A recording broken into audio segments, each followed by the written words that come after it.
Hey, welcome in, everybody. Hello. There is A method to our madness. I might have had a little brain fart right there. Hey, welcome in. Source, Ghost Hunter, Thumbpal Enthusiast, I Can Read, Sarcastic Grandpa, Paint Liquor, D Fresh, Lumberjack, Michael Holtz, Paint Liquor with the sub right out the gate for 36 months. Wow, Rattle Can, Danger.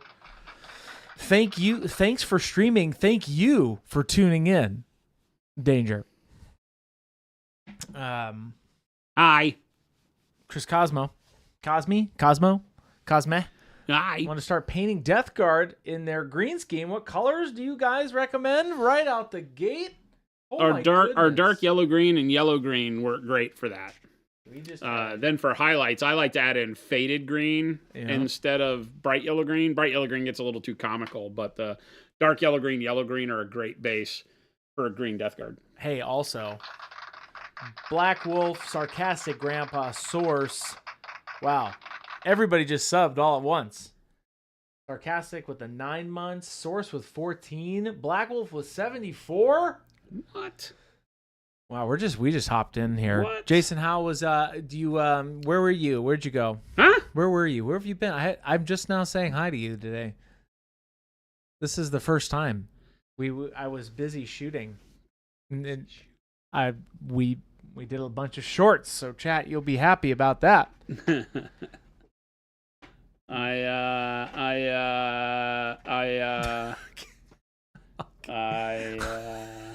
What?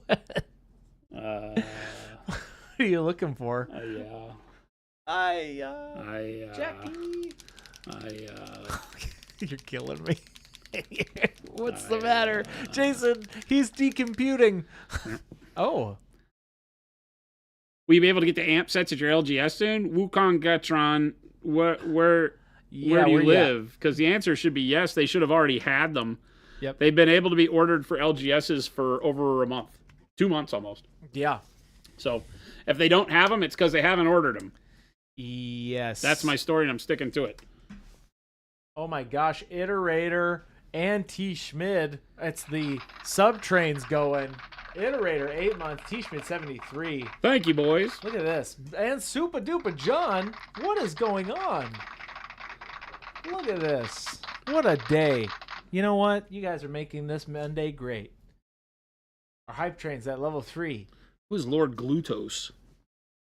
Oh. Lord Glutos from Age of Sigmar? I don't know Lord Glutos. Who's what is this? Lord? Oh, he's one of those things that's riding one of those teethy looking things, I think. Teethy looking things? I don't know. Some Nurgle guy? Oh. I mean, that I figured out from the Glutos thing, but what does he do? Yeah, what's he do? What does he do? Because guess what? The title of the stream today, chat, is what painting project is getting you jazzed? Because we want to hear it. We want to hear what you're working on. Lord Glutos, okay.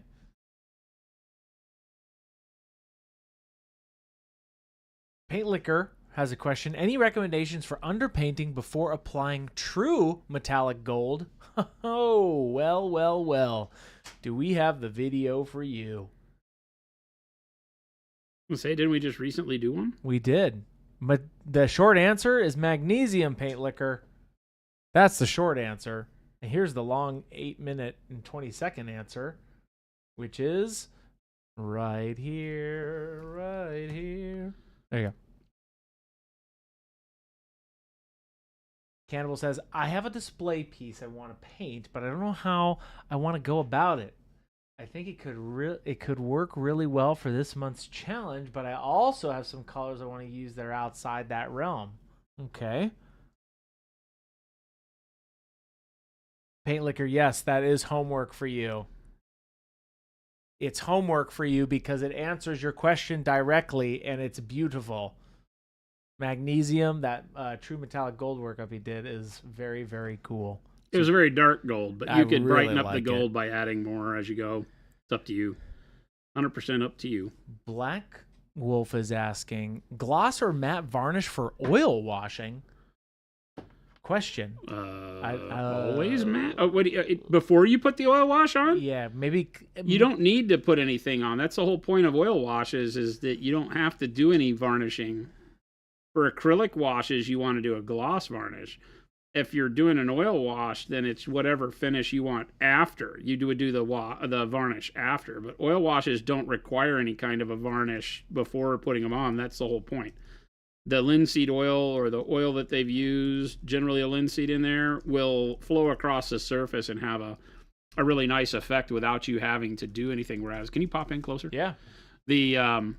Whereas the acrylics, tend to not slide across the surface as much. So putting a gloss varnish on first will help to get kind of that smooth flow. So if that's what you're at, if I'm understanding it correctly, that you wouldn't need any varnish prior to oil washing.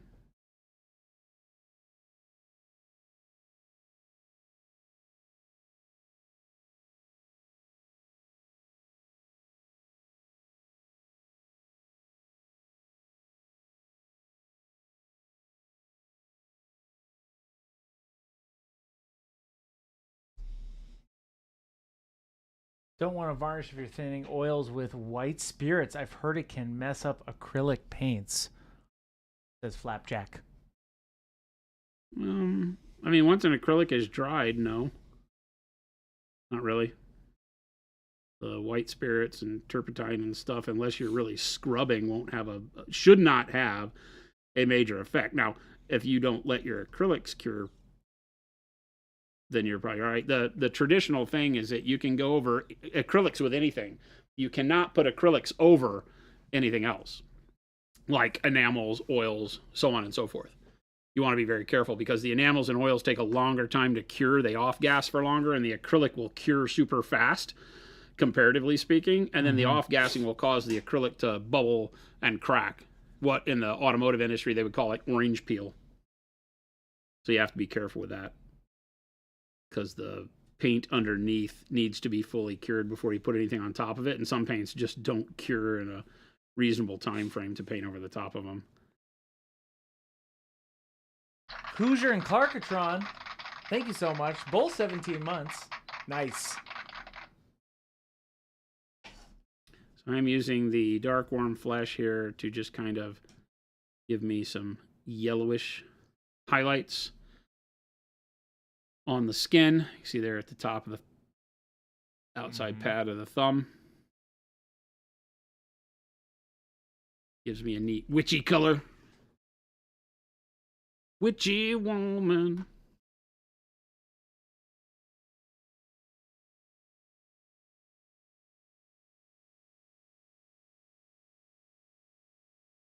Siege says, I'm working on painting an acrylic background for the Stormcast Eternal Shadowbox diorama. Nice. Very cool. Shadowbox dioramas are pretty cool.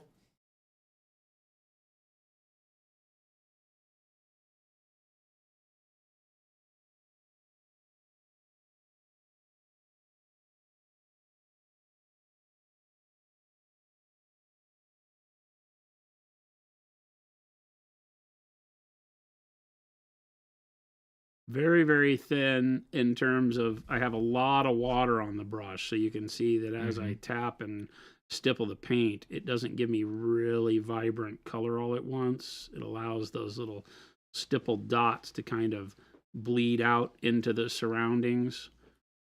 Stippling is a great way to paint and deliver texture. It's also a great way to blend, because if you stipple along the edge between two colors, and you do it thinly, then that little dot will spread out and give you a lot of capability to blend one color over another one when dry.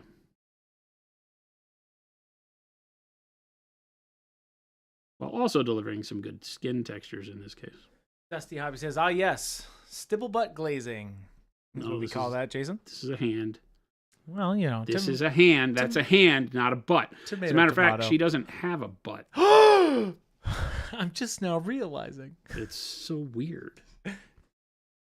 Yes, Jordan did show us, Ghost Hunter, the stipple butt glazing. He did. It's so very weird. What is this You know what? I'm gonna save that question for later. I've decided.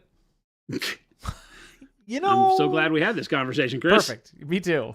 I had a whole conversation in my mind, and now I'm here. I've had a lot of those today. A lot of people have come up to me and started asking. Shannon did it earlier. And you're like, started talking to me, and then she had a whole conversation with herself and reached a conclusion that I didn't even have to be part of. I was like, I really like this newfound management team mentality around here. You know what? I don't need to. You need to talk to me about it. You can figure it out on your own. I just want to share in the successes with you, Chris. Little Billy says, Chris, when are you going to finish the every paint mixed together grid? We're going to do that when we do a 24-hour stream. And I'm going to take every color we have and I'm going to mix it with each other. There you go. That is coming, Little Billy.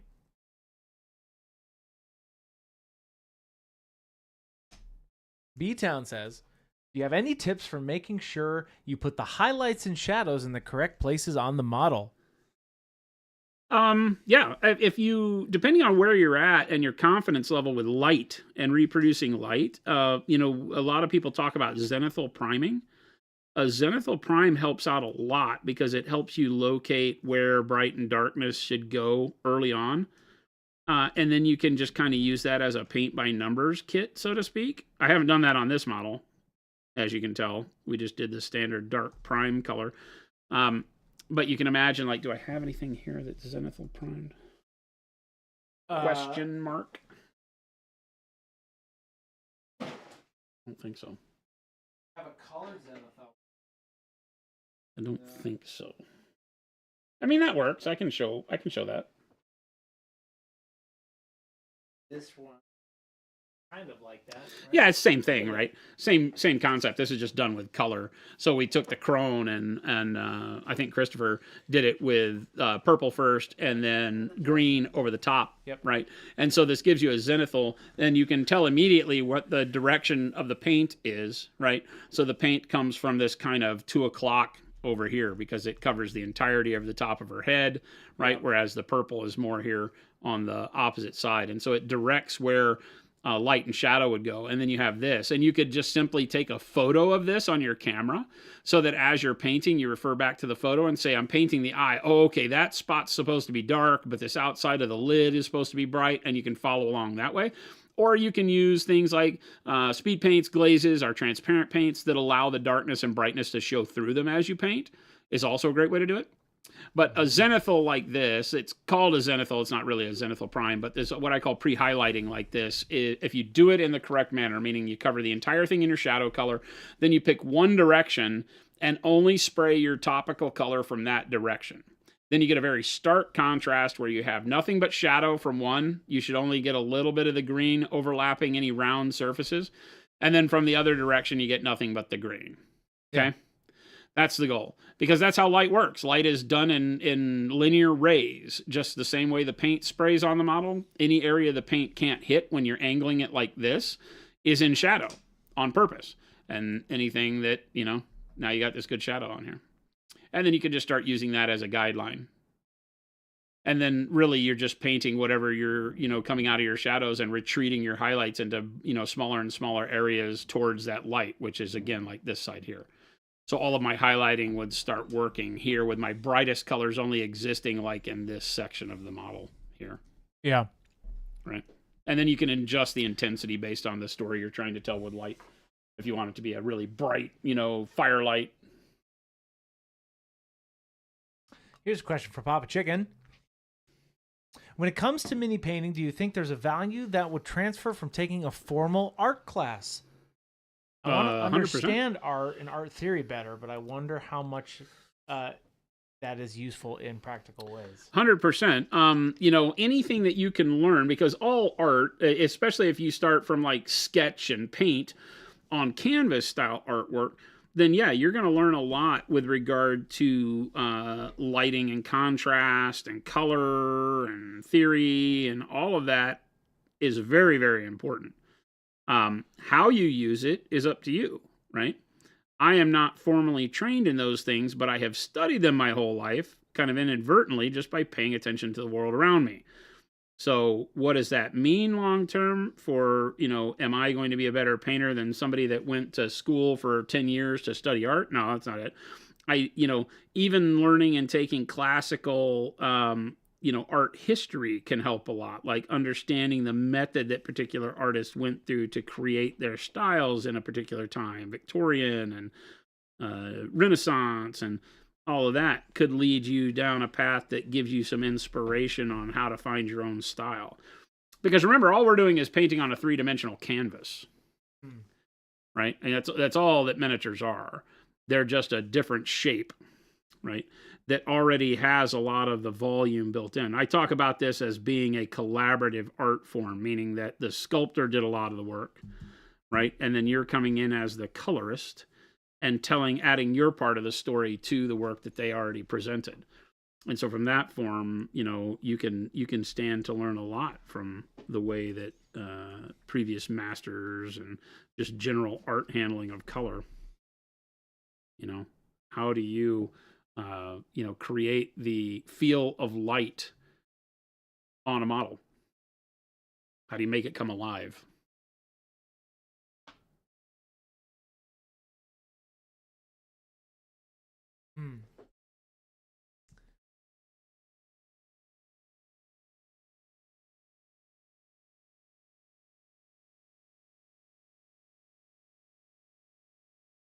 Derpstick says, watch some older streams. Discovered a great gold non-metallic recipe from when Baby J was painting purple Marines. The workup was mahogany, burnt orange, warm yellow, and pale yellow. Nice. Yep. When he was painting his Soul Drinkers or something. The old Soul Drinkers. We still have that model around here. Or I don't know if he did a full unit of them. I think he was going to. I don't think he ever got around to doing a full unit, but Little Billy says, related, do you think either of you would do some sort of canvas painting on stream or as a side hobby? I do it as a side hobby every once in a while, Little Billy. Not canvas, but like big construction paper acrylic stuff. I've been asked a lot of times if I would ever do it, and the answer is yes, if we could figure out a way that I felt like it was relevant to miniature painting. So with the advent of the expert acrylics hitting, we might do a canvas tutorial where we show using the paste acrylics on canvas. I could do something really fun like that. I would just need to make it, we probably pick a subject like, do a Space Marine or something, Yeah. Paint like something 40K-ish on canvas, because I could utilize that to kind of talk about what the previous question was in terms of, do art classes and studying classical art help you as a miniature painter? Because yes, it does, when you think in terms of the fact that I could paint a canvas and talk to you about light and volume when you have nothing to guide your hand, right? Remember, when painting on a flat canvas, there's no 3-dimensional shape that helps me understand how shadow would hit this model. I have to create everything 100% from scratch when painting on canvas. All the forms, the image, everything. And that is worth its weight in gold to learn how to do, because then it helps you recognize all those shapes as you go through and paint something like this bust. Yeah. We could do that. It's really not too hard to set up. We would just put you over there standing up and painting a canvas. Oh, no, I would literally paint it flat laying right here. Oh, flat. Okay. I don't mind painting. I've done so much illustration on illustration board and such that I could paint a canvas with it flat on the camera here, or with like a slight wedge underneath it, maybe. Yeah, something like a drafting table wedge or something underneath it to where the camera would pick it up nice. Well, we could do something have like that here. Plenty of room to zoom out that way too. So we'll see, chat. Maybe we do that one day. Switch it up on you.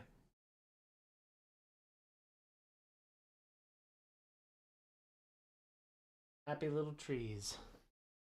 The joy of Space Marines. That's right, Dusty Hobbies. That's funny. The joy of Space Marines. Maybe do a painting of Chris. I don't want that. I don't want that. I vote no. You vote no? No. Do you get a vote? That's a great question. I think sometimes. I don't know if you get a vote. Every now and then you do. If they're voting against me, then I always call on you to vote for me. Chris and Jason present finger painting on canvas. Now I'll do some finger painting on canvas. I would do that.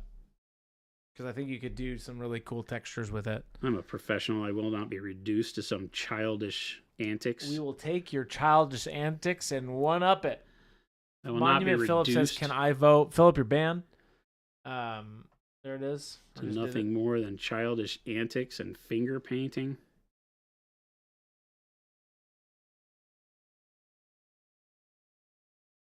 Syrup 6 said, "I got all the colors. Was missing burnt orange, so I ordered that along with colors to do non-metallic silver, dark navy blue, slate gray, bright blue green, and white blue." Nice. Baby J, one of his workups today used that slate gray. It's a very fun gray. It's a great color. Oh, I'm like painting this side and you can't even see because like the I dead just- head is right in front. Like just it for extended a out. little bit though, we could see what you were doing. Can you guys show off the setup where you paint or hobby? I see. That's what you were asking, Spoons. Oh yeah, I could take some pictures for you. Unless you're wanting to do a BTS, it's all really actually in this little corner now. It's very nice and tight knit.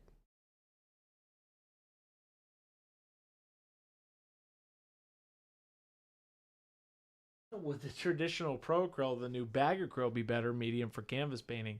Bag acryl. For But- base coating specifically, yes. Yeah, and 'Cause you just open the bag and like throw it all over the canvas. Yeah, That's and- great. you know, Jason knows from expertise. That's why he just gave you that note, because he made it. So just take that into account, chat. I have nothing to do with this. Bag Grill 2056. Get ready.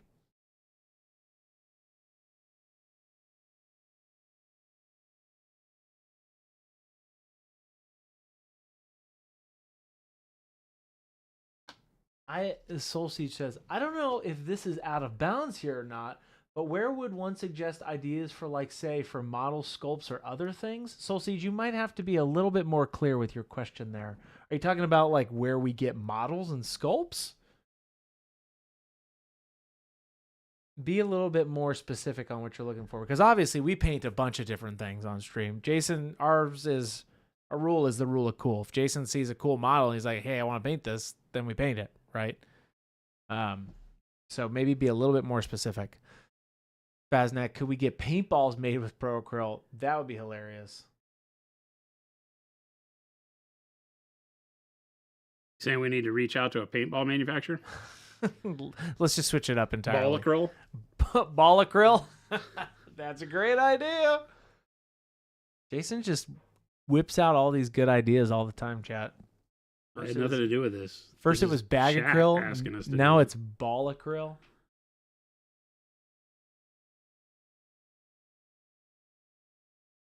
Really light glaze to go back over all the skin just to tie in the points that we just did to the shadows. If I see like I'm getting too much contrast anywhere, but I'm kind of liking.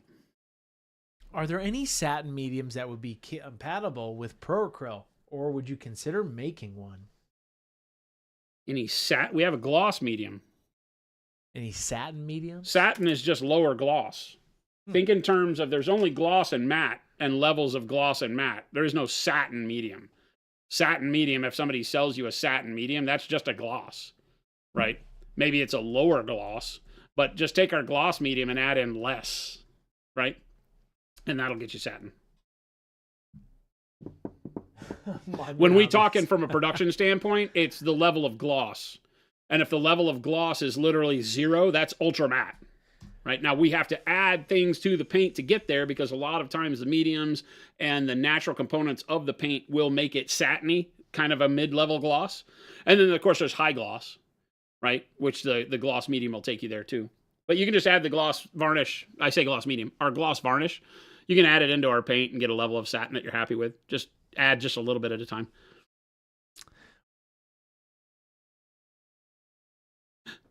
What are people's opinion on a Tau broadside with a hand? What kind of question is this? Black Wolf. Broadside should have 2 big rail cannons or something. Like the old ones had freaking missile launchers as fists and the rail guns on their shoulders. Then they changed it to where they're like carrying them. I don't care. It's Tau. Who cares? It's Tau. They're a bunch of guns. Big stompy robots. Then what is semi-gloss versus satin? Well, okay. So when you're talking in terms of house paint, there's multiple levels of gloss. Finish. There's coat, matte, right?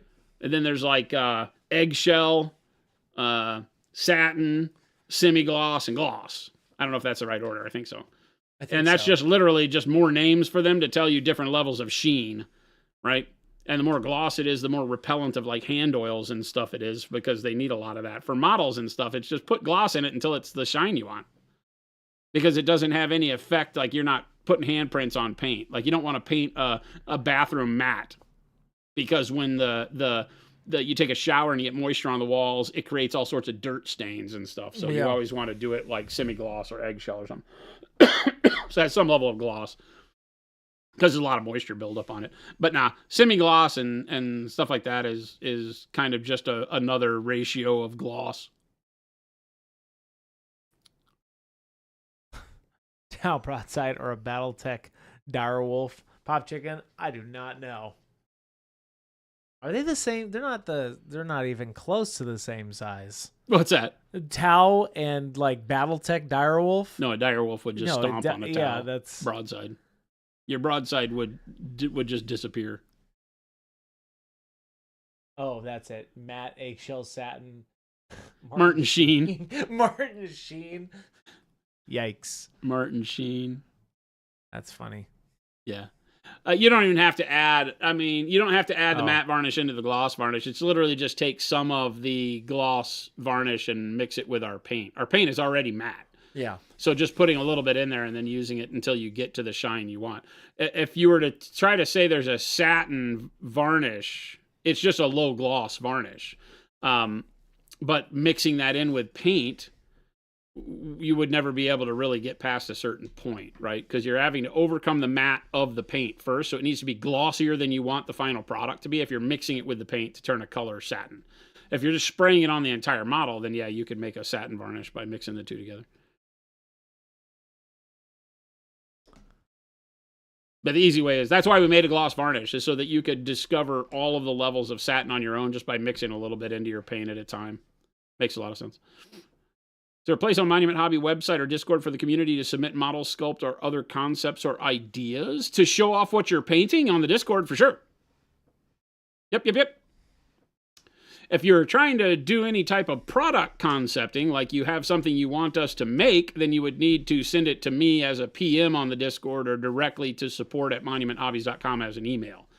We don't generally take like product submissions on the Discord, although you can. You could say, hey, Slowfuse, I have this idea, but then you're showing it to the whole world and they'll just steal it from you.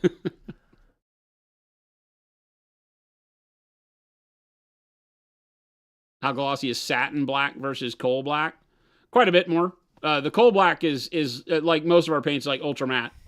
And then the satin black, with a black, the more matte you make it, the more kind of deep gray it tends to look.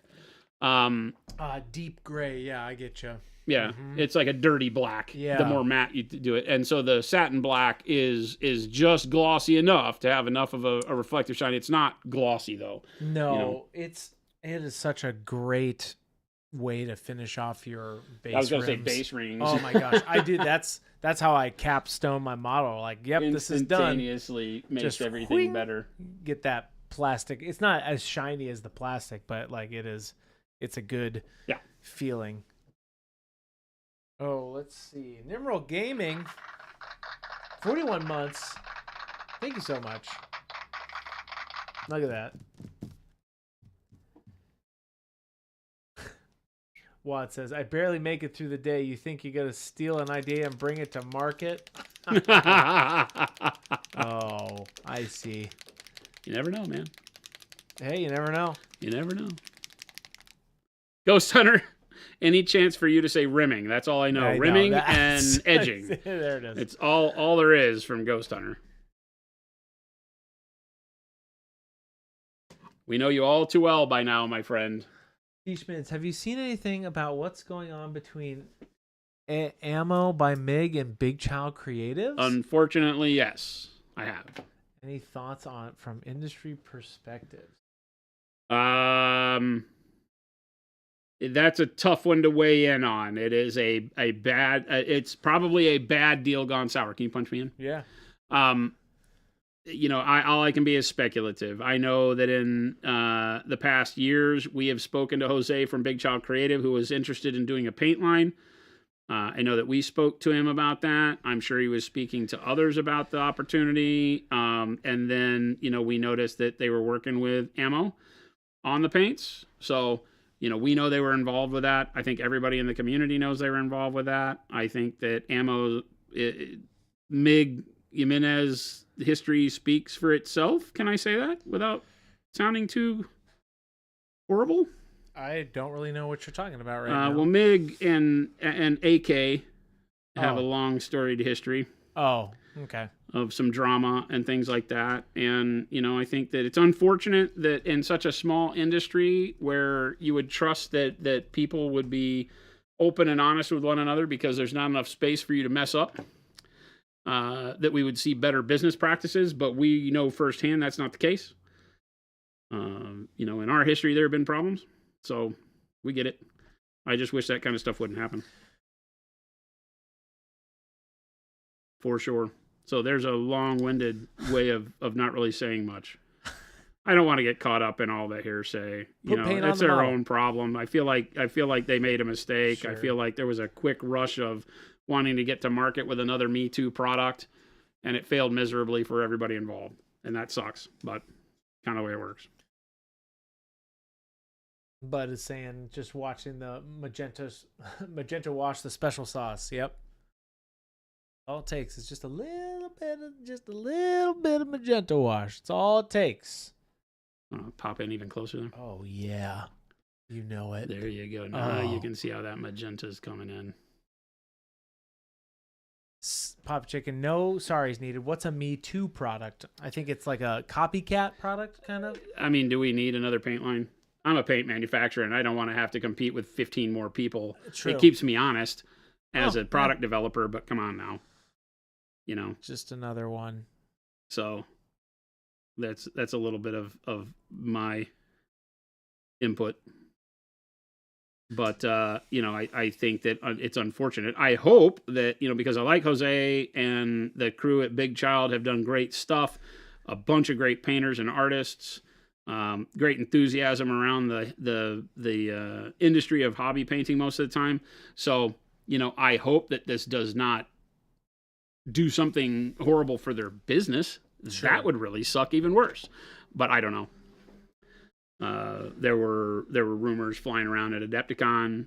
All this was being talked about there behind the scenes. So I was privy to all of it and was kind of just waiting in the wings to find out like when we were going to get something that felt like the truth. It seems like as of a couple hours ago, this is starting to happen. So we'll see. Spoons is asking, will you guys release more basing products in the future? Tufts, debris, stuff like that? We've looked at it. I can't promise you anything. It's not something that I'm going to say no to. I would like if we could. We have reached out in the past to companies in our industry who do that because one of the things, like, if we know that only other than the design and variation that we bring, that it's not really earth-shattering, like Tufts, you're not going to change the way Tufts work. You're just going to come out with some that look different colors, whatever. And so we typically try to reach out to people in the industry that already do it and see if we can't partner with them in ways that are beneficial for both companies because we really respect what other people do. Unfortunately, in that world, we haven't been able to find anybody who is, none of those are huge businesses, to be honest with you. That's the sad truth. And none of them are really in a position where they can share margin with another company by, doing something together. So, and that's honestly, that's why we haven't done it on our own. Because I'd rather work with somebody, and none of the companies that do that are in that position really. So until I find somebody that would be a good partner for us, probably not. We're not in the business of making Tufts, so it would just detract from our normal business if we decided we wanted to do that. It goes back to the age-old thing you've heard me say a million times. We don't just make products to have products on the website. We make products that we can't already find that we like, or that we believe we can do better and offer a better value, better quality than anything else that's in the industry right now. And with those, I just don't feel like that's the case. I feel like, Orky, toughs are tough. If they either stick and Yeah. they work or they don't. Orky fish meat. Chris tree line? Yeah, I'm working on a tree line. No, you're not. Jason and I have been working on it for many years. The tree line, the Christmas sushi tree line. I don't think that's true. He's saying that because he's being humble because he knows these trees are the best out there. The best. The best. Sunday, the best. Sunday. The best trees you've ever done seen from That's awesome. Monument Hobbies. That's Now, what awesome. if we had a surprise where we like came out with the best model tree you've ever seen? At a scale you can't Yeah. use for anything in miniature. It is literally like at a, 1/6 scale. 1/6 scale. Why'd you make tree. it? Well, because our tree died in our front yard, and we needed a miniature tree that we could put out there, and we figured like maybe you guys would like it too. So here you go. And let me show you. It's the better tree. Better than Orky nature Fish says, intended. we need better trees. Better than nature intended. There's some cool trees out there, some models. A lot of sculpts. 1/6 scale redwood. Yeah. Yeah, paint liquor, that would be awesome. So see, I'm just getting a very gentle magenta in the midtones in a lot of this. Ooh. I like that.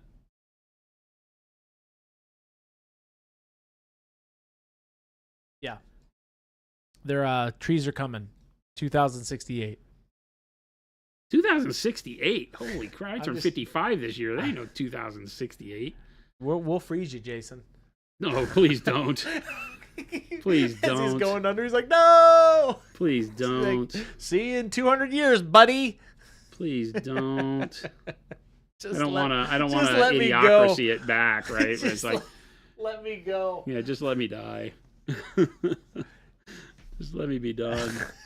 Real plants, gotta water your dioramas. T. Schmid, yes.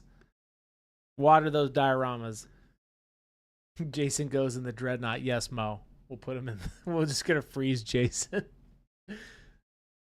Okay, now wait a minute. And wait a minute. If I get a dreadnought casing, I might. Could you imagine him Stick just around. trying to paint in a dreadnought casing? I can actually.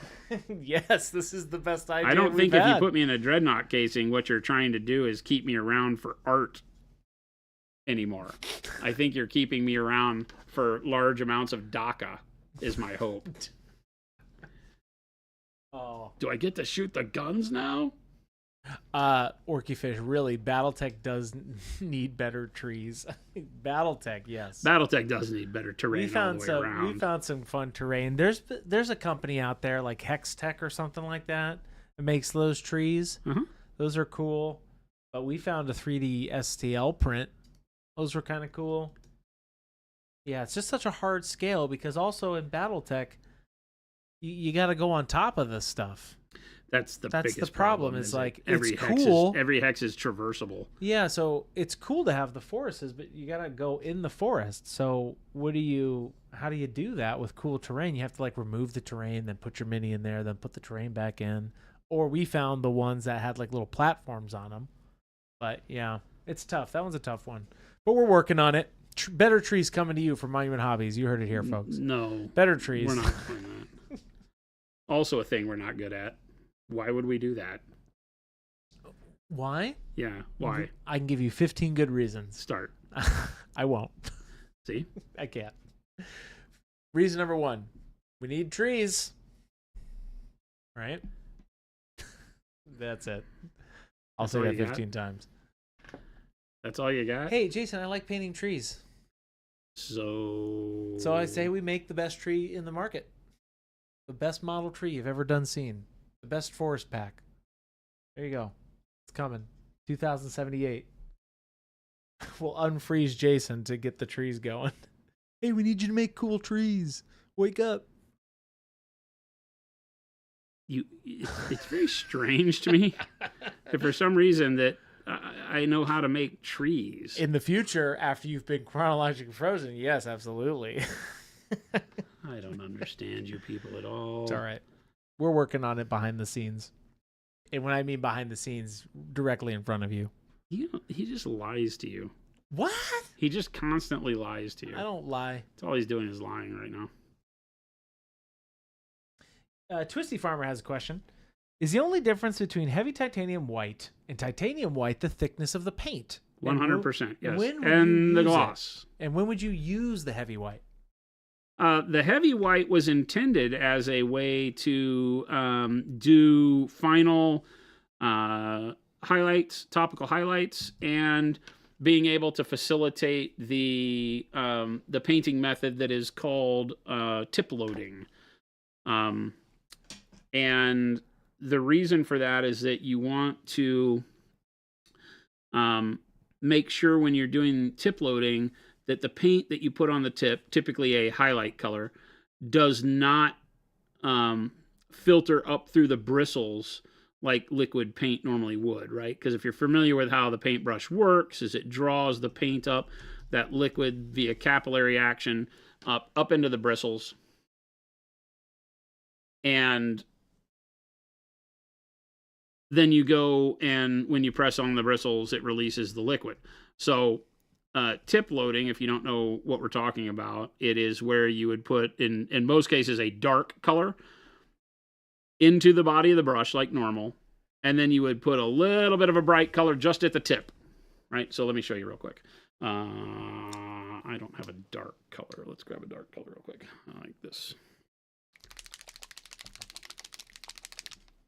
So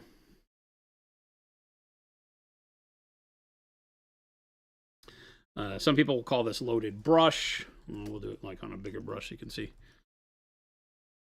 The first thing I would do is I would get a lot of a dark color of paint in my brush. So there's royal purple, right? And once the royal purple is in there, then what I would do is go and tip load just a little droplet, in this case, the dark worm flesh on the tip. See that? Can you zoom in one? Mm-hmm. Right? See? Yeah. And then what happens is that as I have a delicate touch and I touch the surface of the model, I'm going to get just dark worm flesh. And then as I press harder and pull more, I get a blend between the dark worm flesh and the purple, right? So that I would get kind of a built-in blend as you do it, to where you can kind of come in here, and now that gives you a blended space in between the two. And you start with a bright highlight, you get a blended area, and then you get the darkness there too. So for doing like pointed highlights, or sometimes you can, if I load up the tip again real quick, right? I can do something where I do, just a little bit of the bright color and then into the dark over the body, and kind of almost like a wet blend where I have the brightness up at the very top, and then I get to my darkness quick. But the problem is when it's a liquid paint, it doesn't hold together very well like you're seeing here. So, I would have to load an absolute crap ton of paint to get to work, right? Whereas the heavy body, it doesn't go up into the bristles like this does. Like, see how as I sit here and hold this, how that bright color keeps going further and further? Can you put it more like center? Yep. Right? Even though I just put the tip in there. Yeah. Because it's liquid, so it's drawing up into the bristles, and so then I can kind of do this, and eventually I get a really cool blend out of that tip like that, right? So it gives you the ability to wet blend, but just with the one brush load. And then by the time you're done, now you just have the purple, the blended color's gone. Now, so the heavy bodies are meant for that. Both warm white and titanium white are meant to load just the tip, and then whatever liquid dark color you have underneath it, and do exactly what I just showed you. So besides all of the tip comments that we just got every time you said tip, just the tip. What is there an actual benefit in doing that technique over just regular blending, or is it just a style? It's just a style. Okay, it's just a style. It's 100% just a style. Yeah, it's just a neat way to paint. But that's all it is. It's just a neat way to paint. Just a neat way to paint. Yeah, yeah, just a style. Fun though. It does. If you can master that control, it allows you to get some really good blends in tight areas. Okay. It's not very good for larger surfaces. You're better off just wet blending or layering on larger surfaces. But when you're starting to do stuff, like if I were doing these cheek areas, it would behoove me to do it like with that type of a painting technique, because I could get in here and actually be blending on the nose rather than just glazing one color after another the whole time, right? So there are some really neat benefits to it. Mm-hmm. Ben comments, Northrax says Ben has some good tutorials on that. Yes, he does. Yeah, it has been, and that was why we released those two colors in Ben Comet's set. That's his style, right? Right, and Ben and Matt's set because they like that style of painting. You watch Ben's old painting Buddha videos from like decades ago, it feels like. There's some great stuff to be learned there from that, for sure.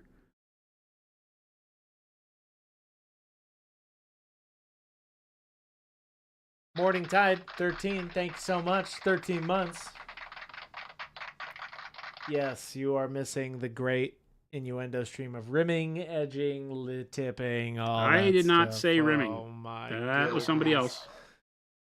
Thank you, Ghost Oh, no, Hunter. you did. You mentioned base rimming. I did. So So sorry. You.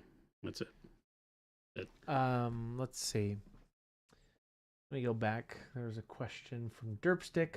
Where would you put dark magenta into a skin tone for a face where the final tone is bright shadow flesh? Under cheeks? Or do it all over wash and re-highlight with the bright shadow? I mean, that's kind of what I'm doing here is do the all over magenta and then go back and re-highlight. Right? Papa Chicken says, do you have any plans to release more, in quotes, heavy colors? No. No, those were literally just the two colors we did in their signature sets. The heavy colors we're releasing are the expert acrylics. Yeah. We had always had the plan to release the heavy bodied acrylics, but I was not going to release those as part of signature sets. It doesn't make sense to, because that's been a plan we've had for way longer than signature sets have been around to do those paints. So Sir Blame says, do you often paint on your off time or just on streams now?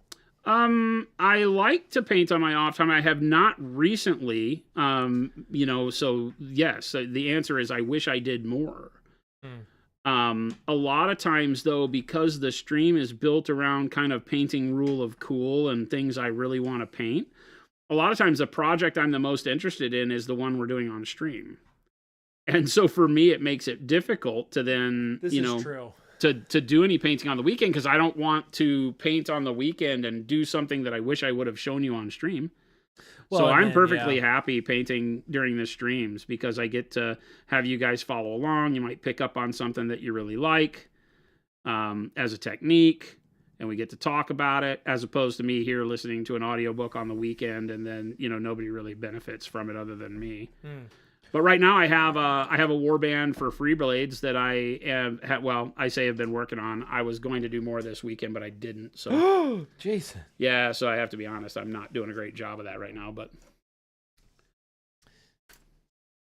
No, Ghost Hunter. I have not Ghost Hunter.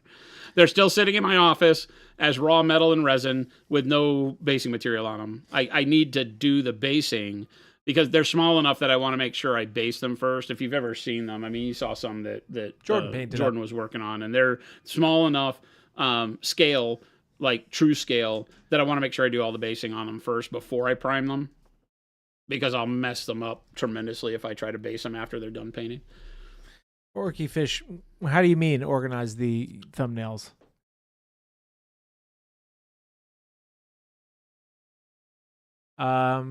These are facts. No, because Smaug has to be basically stripped and painted over. So no, incorrect. Actually, there's negative time on Smaug. Yeah, we are negative time on Smaug right now. Will you do a slap chop signature range themed around honest wargamer Rob Stein? No. No. How do the upcoming heavy body acrylics differ from the fine art supply store acrylics? Matte finish, number one. A matte finish aligned with what we expect in the hobby. When you go to get fine art, art supply store acrylics, these are fine art paints, but tailored towards the hobby. So they are built to have a more consistent leveling to them, so that when you paint with them, they don't clump up. Fine art acrylics will when you paint them on 3D surfaces, because that's not what they're built for. They're built to go into canvases and to fill low spots in canvas, so a lot of times they're a little bit clumpier. These are made to thin and lay smooth like you want a hobby acrylic to do, but start from a super intense pigment base while also being a good matte finish. So if you're familiar with fine art acrylics, I think you'll love them. That loaded brush method, how would that work with painting skin tones, or I guess any kind of material, like leather, for example? What do you mean, how would it work? Golden So Flat is a liquid acrylic, David. These are paste acrylics. We have them. You want to go? You want to get somebody to bring that set over? They're on your desk, yeah. Yeah. They're on my conference table in my office. Gabe! I do need to get some more water. So How do you mean, how would it work? yeah. It's essentially think in terms of if I were going to highlight a cheek, right? I might put, like if you can pop in super close. Yep. Imagine if I were going to highlight, say, this area on coming out from under the nose, right? And I wanted it brighter here and darker up here. So I might load my brush with the darker jade color that we use and the tip with the dark worm flesh. And I would start with a little squib of dark worm flesh here. And then as I went up under the nose, the jade would start to show up. You have to section your model off into a bunch more individual shapes in order for it to really work, because I would have to do like this line and then this line and then the cleft under the nose, the ball of the nose, nostril, cheek, all of those, because you can't, it goes from whatever the tip loaded color is to the body color very quickly. You don't have time to, you can't like start here and then go over here and do them together because there'd be different colors everywhere. So you have to start thinking in terms of what color you want where and then build from there from the get-go. And section it off into each little piece like we do. I don't know if Gabe's around or if he's in a meeting. I could go grab him real quick and leave you to your devices. Chuck says, speaking of painting on the weekends, your employee who just recovered from cancer surgery saw my model building on lunch and has got super curious. He's going to come over this week. That's awesome. That's really cool, Chuck. That's absolutely awesome. I love it when people start picking up the miniature painting art space. Thomas J. Gamble, you paint with the golden and they have a tendency to clump. Yeah, because they're made for canvas. They're working as intended for fine art acrylics. Remember that fine art, the best fine art acrylics, the high-end Winsor Newton stuff, the high-end golden stuff, tremendous amount of competitors out in the space. This Joe Sonia, all of those competitors are built for one thing and one thing only, which is painting on canvas. And canvas has divots and soft spots. Gessoing your canvas helps to level it out a bit. But they need to be able to lay flat and get rid of some of that texture. And in some cases have texture because a lot of people like the way oils look more, which oils will show your brush stroke, right? It leaves peaks and valleys. So you have, like, if you paint with a lot of paint and heavy brush strokes and very stylistic, what we call painterly way on a canvas, you want to see that. You don't want it to all lay flat because that feels like a photographic image. You want some texture to a canvas to bring it to life a lot of times. So those are done that way to actually do that. A true gel medium, that's what it's for. Like an acrylic gel medium is meant to allow the acrylic paint to peak, what we call peak, which is leave those little mountaintops right in between your brush stroke and to pile up in areas where you move your brush stroke to an end and you get a clump of paint. When it dries, it stays a clump of paint as opposed to leveling out. Ours level out, right? So when you paint with them, like that Chrome, yep. Yeah, the Chrome that I did with them using just CMYK and mixing all the colors, lay super flat. Punch in real close on this. Yeah. No texture. The only textures on this is the texture for my brush strokes. But no texture, like level texture. This is all exactly the way it lays flat like you would expect a liquid acrylic to lay. So they work very well in tangent with liquids so that you can use them interchangeably. And you can dilute them really nice. They never clump. The pigment stays super consistent. They are just what I call they're the holy grail of painting because they give you the source, like as close to the source of just pigment, pure pigment. They have medium and they're diluted a little bit with the medium, but it is as close to pure pigment as you're going to get and be able to paint with, other than just going and getting, raw pigment and slapping it on as powder, right? So they give you super intensity, the ability to blend and mix however you like and never desaturate your color unless that's what you're intending to do. Super bright and punchy, but matte as well, so that you don't get any sheen to it. So you're not fighting the light in the room as we hate on three-dimensional surfaces. The best of all worlds, kind of. Suggestion on how to make a Zen Garden styled base.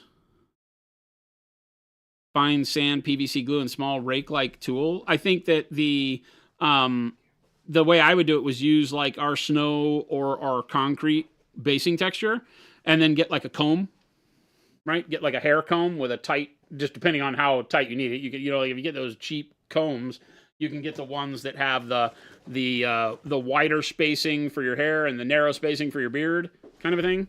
Yeah. And you just get that, and then you have both, and then just crack it in half.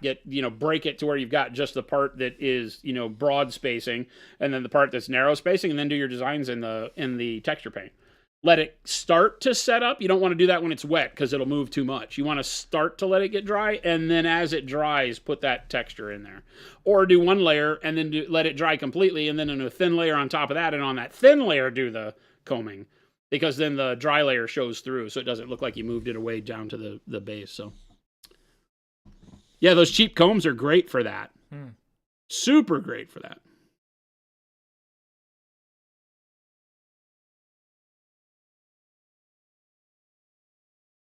Funny, you love texture on your models when you're painting, but despise it on your 2D painting surface. Deadbeat, you probably like brush texture, not physical height texture. If you say you like that kind of texture, you're loading up details. Because one of the big things, the problem with most fine art acrylics is that if you paint with them too heavy, they fill in things like chainmail. They start to close detail up and fine detail like what scale we work at. And I guarantee that's not what you're saying. Right? Look at that. You guys have never seen all of the colors. There's primary magenta. There's primary cyan. Here's primary yellow. There's your CMYK. I want to refocus so they can see the labels on the right. There's your titanium white that you're so used to loving with us, and there's carbon black. Right. So there's ta-da, ba-ba, man, those look so freaking sleek. There's pyro red. Here's pyro orange. Tuba grill. Right. Burnt sienna, sepia, nickel azo yellow, sap green. There you go with dioxazine violet. Payne's gray, burnt umber, Prussian blue, and then permanent light green. There you go. 16 amazing colors to kick off your journey. Oh, dude, I'm very excited for those. Oh yeah, they're awesome. They're absolutely awesome. Super cool. And we're gonna do Chuck. We're gonna do a whole tutorial on that. Jason and I are once those come out, you guys, so that you can also be on the same page with us, right? Agrippa, there will not be empty tubes, unfortunately. The way a tube is manufactured, we can't do empties. Tim, when for these? A few weeks. Before the end of May. So we have a lot going on in May. We've got the Wave 3 Color Forge colors that hit tomorrow. Yeah. We've got the Dauntless, the new brushes, hit Thursday. And then we have these paints that are probably somewhere in the realm of 2 to 2.5 weeks from now. So there's a lot of products hitting throughout May, June. Great stuff. Yeah, we have a big and just to show you what you're talking about here, let's take some of the primary magenta, as a matter of fact, since I was doing some magenta here. Right? So all of the paints obviously come sealed. Screw off top like you're used to from us. This is just a flip lid, but it's an actual sealing flip lid. Right? And then you just take their aluminum infused plastic bottles. Ooh, there you go. Wait, quit it. Right. Ooh. Right. And then I'll put some over here on the palette. All that just came out. That's a waste. So they can at least see what it looks like, the consistency. Yeah. I'll put it.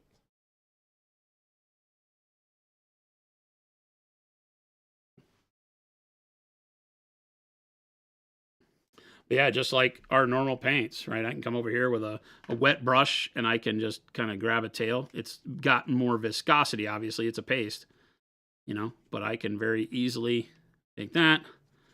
I have to thin it more aggressively. A couple brush loads of water to get it to be as equal to a glaze as what I would want.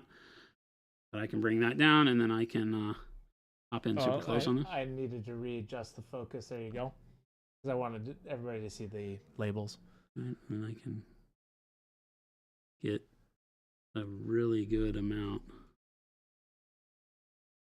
Are they single pigment paints? Asked Clarkatron. Most of them are, yes, except where you wouldn't have the ability to do anything that isn't a hue. Payne's Gray is not a single pigment because it's a hue. The process primaries are hues because that's how you want them to be. Your cyan, your magenta, and your yellow need to be hues, mixed blended hues to give you the best punchiness for those colors. But yeah, Pyro Red, Pyro Orange, Dioxazine Violet, Sap Green, all those, Nickel Azo, yeah. The bulk of them are single pigment. They're the way any artist, high-end artist acrylic are done. I would put them up against the best high-end artist acrylics you've ever painted with in your life, no matter what you've painted with, bar none. They are amazeballs. Shadowcast asks, why are they named the way they are? What do you mean? Like those names. What names? Shadowcast is just asking that. Why are they named the way they are? So you might have to be a little bit more descriptive. Their fine art paints are named after their pigment. Pyro Orange is the pigment. Nickel Azo is the pigment. Dioxazine Violet is the pigment. They're all just the pigment. Helps with pain relief. Yes, Shadowcast, they're named after the pigment. Yeah, but they're all just the pigment. Right. But you can see, right, the consistency.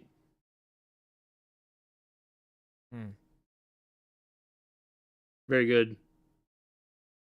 But smooth. Super butter smooth. Amazeball paints. Spaznaz. So Sap Light Green uses sap? 100% yes. No. No. No, but that's just that is that we need a rack for these. I was just saying, what would you like to do with those? I'm gonna put them right here. Oh no. We might have something for you. I'm gonna put them right here. We've got the new retail display coming, so we could. Those are the ones we can use, by the way. The other ones are going to be for the other stuff. I just opened one, so that's good, Chris. It's good, Chris. I opened one and used it live on stream, Chris. I don't know if you saw that. 2 steps ahead, Jason. I don't know if you saw that, but I opened it and used it. I figured you were going to. Live on stream, Chris. That's what I just did. Yeah.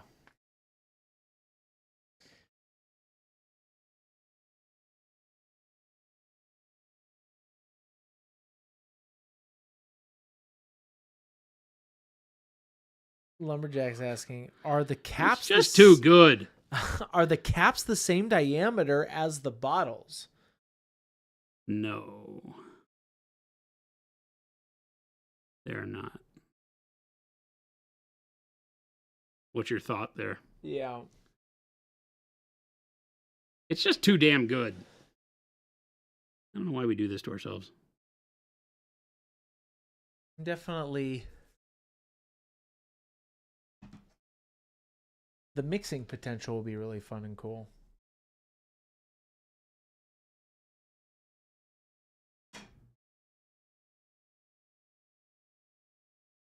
So they won't fit in the go bag slots, asked Clarkatron?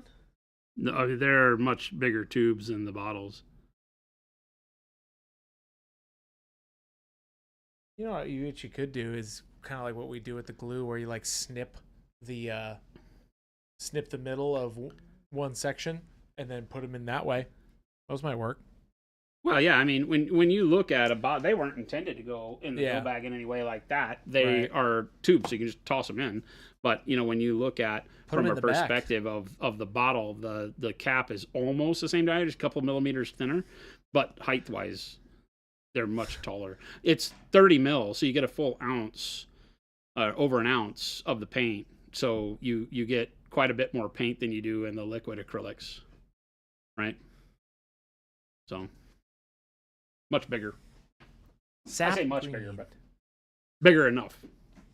Sir Blame, can I spread them on my morning toast? My morning 1,000,000% no. My morning loaf. What's the caloric intake? False. Need a go-go tube bag. Yes, go-go gadget tube bag. Putting the cap on the bottle putting the cap to the bottom of the bottle is exactly what I was looking for.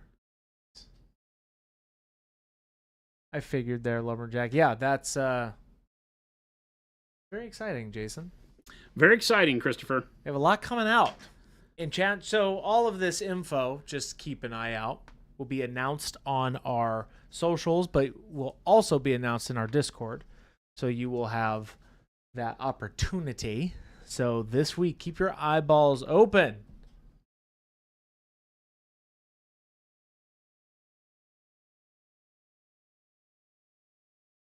This was the question, doing the magenta and then coming back and layering the skin highlight back is the preferred method to do that. I just layered a bunch of the magenta on, and then I can come back, and when I do the skin highlight again, forces the magenta into just mid-tone areas and things like that, so I can adjust as necessary. Derpstick saying, is sap green similar to a forest green? What about the permanent green light? Looks like a grass green color. Yeah, kind of a grass green, kind of a yellowish green.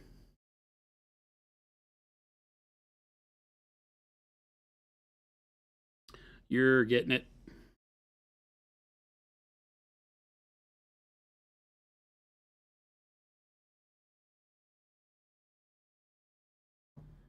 All right, I'm happy with that. Fairly happy with that. Maybe a little too much blush on the cheek, but I'm going to roll with it for now until we get the rest of the coloring done around. What about our new primers, Jason? When are those being released? Says kind of the red. Those are on the horizon, but we have so much going on at once that I kind of stalled them a bit. I would say sometime maybe June.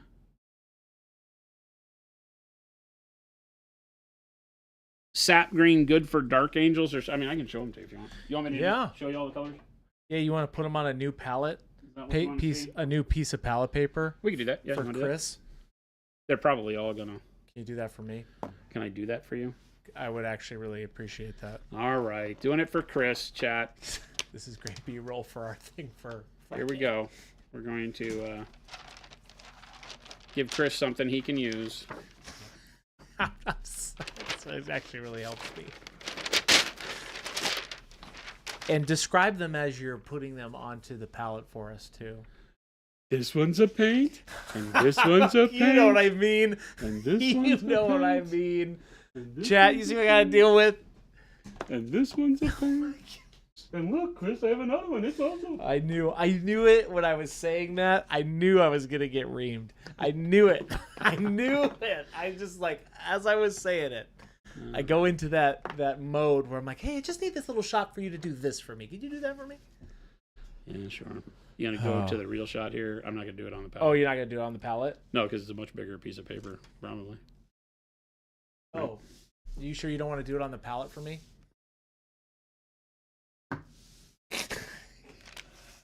You know, chat, I'm so sorry. It's kind of like when your significant other goes, you sure you don't want to take the trash out?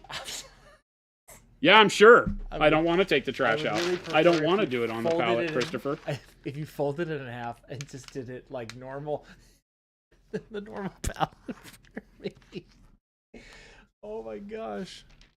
I'm sorry. I'm sorry, but I'm not sorry. You'll love it when you see it. Not sorry. He's not sorry at all. Okay, here we go. He is not. This looks great. Chat. Not sorry at. And chat, like I said earlier, you'll be happy to know that I am working on a beautiful solution for our palette cam. I almost shook it. Don't need to shake these, chat. Turns out. Dude, that's just muscle memory right there, dude. Turns out you don't need to shake them. Who knew?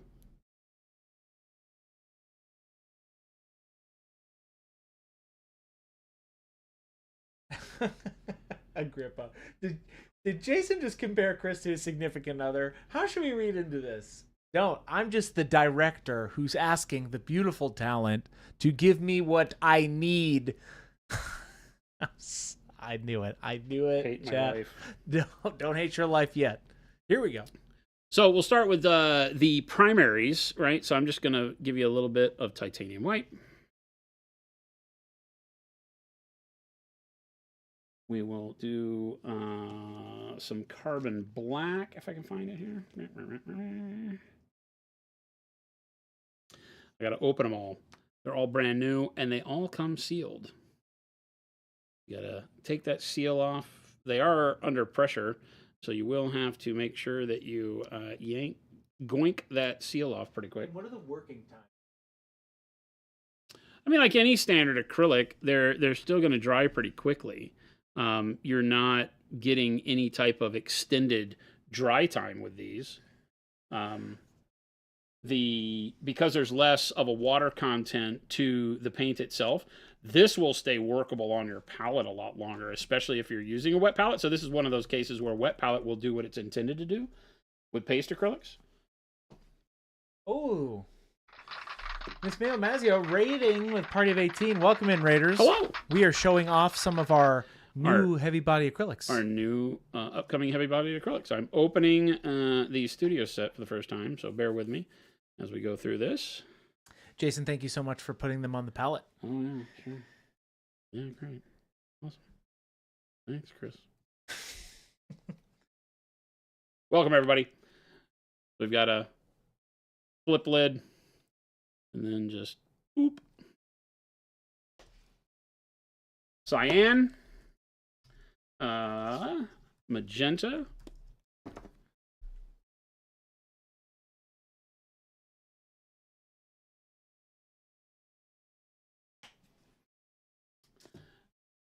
primary yellow.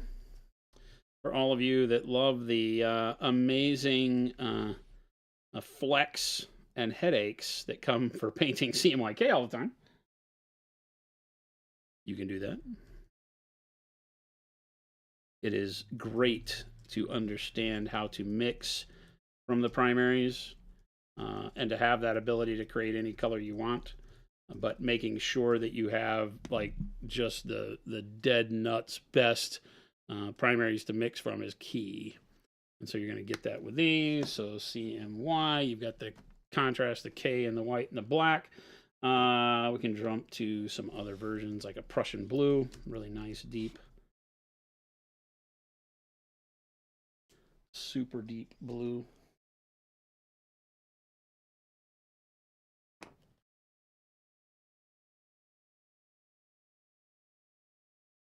This is more, Prussian blue is more akin to our dark blue.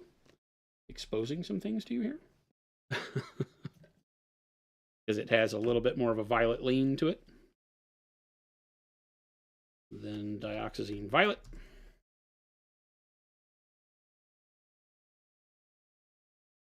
Which is spot on, like just the most amazing purple starting point that you can get, in my opinion, because it gives you a nice, deep, rich purple. Again, akin to dark blue, dark purple that we use so much. A little bit more of a reddish tinge to the dioxazine as a natural than our dark purple, which leans a little bit more towards a blue just straight out of the bottle. Payne's Gray, because we use it on damn near everything anyway, so we had to include it. The bearded Baron asks, are they more transparent like other artist grade heavy body paints? They will be whatever the pigment is in its natural state. So yes, there are some that are more opaque than others. Payne's Gray, because it's a blended hue, will be more opaque. The dioxazine violet, the Prussian blue, the primaries will all be more translucent. So you have like the Prussian blue. You'll notice on all of them. I don't think we can zoom in. Can you go back over here? Yeah. And zoom in. Mm-hmm. Right. So you'll notice that we will tell you that it's a translucent T, right? And a flat matte on all of them, right? Whereas Payne's Gray will be opaque. You've got the primary cyan, which is semi-opaque, right? And then, of course, like stuff like carbon black and titanium white are opaque. So just like any fine art color, they're going to tell you right on the tube what their translucence is. We can go into like Pyro Orange. one of the most expensive pigments in the world is pyrrole orange. So each one of these is a good investment in your child's future. Not really, but would be fun if it was. Put that on right there.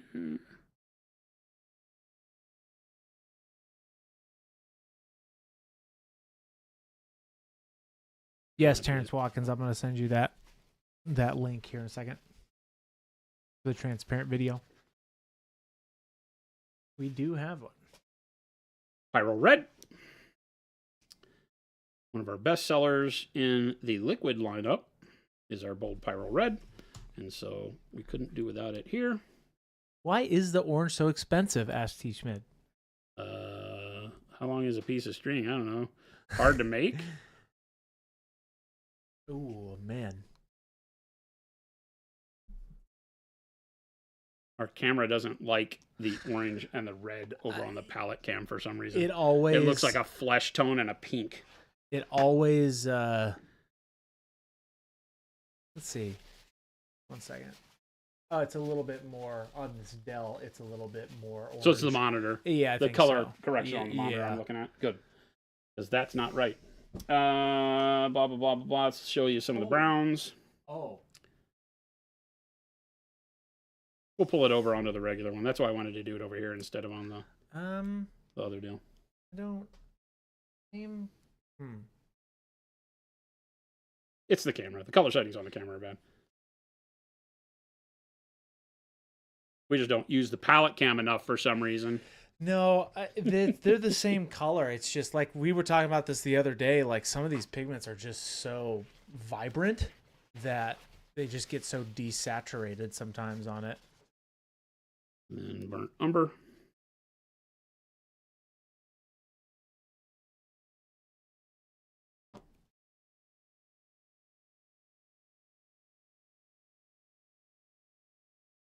Can these be mixed with the normal range of paint? 100%. 100%. Sepia, they're just acrylics. They just don't have the liquid base, right? So they're completely undiluted. So much pigment that, like I was showing you, you've got the ability to create amazing glazes from these instantaneously, like literally one coat glazes. Like if you are confident in your glazing ability, these will just change your life. Because here, a brush load of water or two into the paint, and you just have to do it once. Give you great blending, but great. This is nickel azo. Kind of a greenish ochre. And then sap green.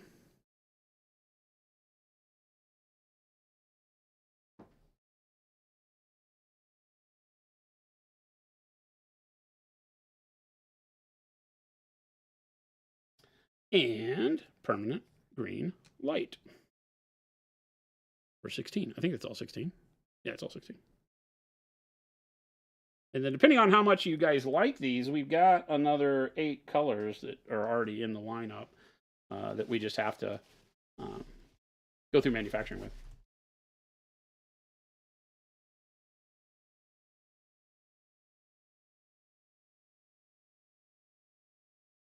So I put way more on the palette than you would ever need.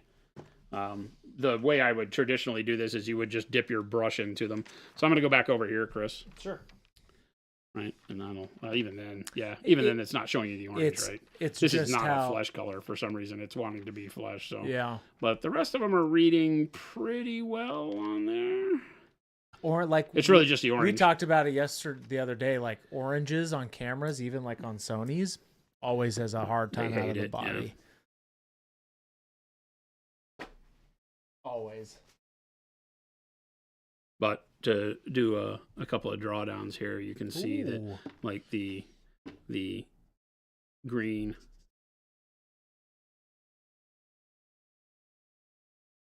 really nice, bright.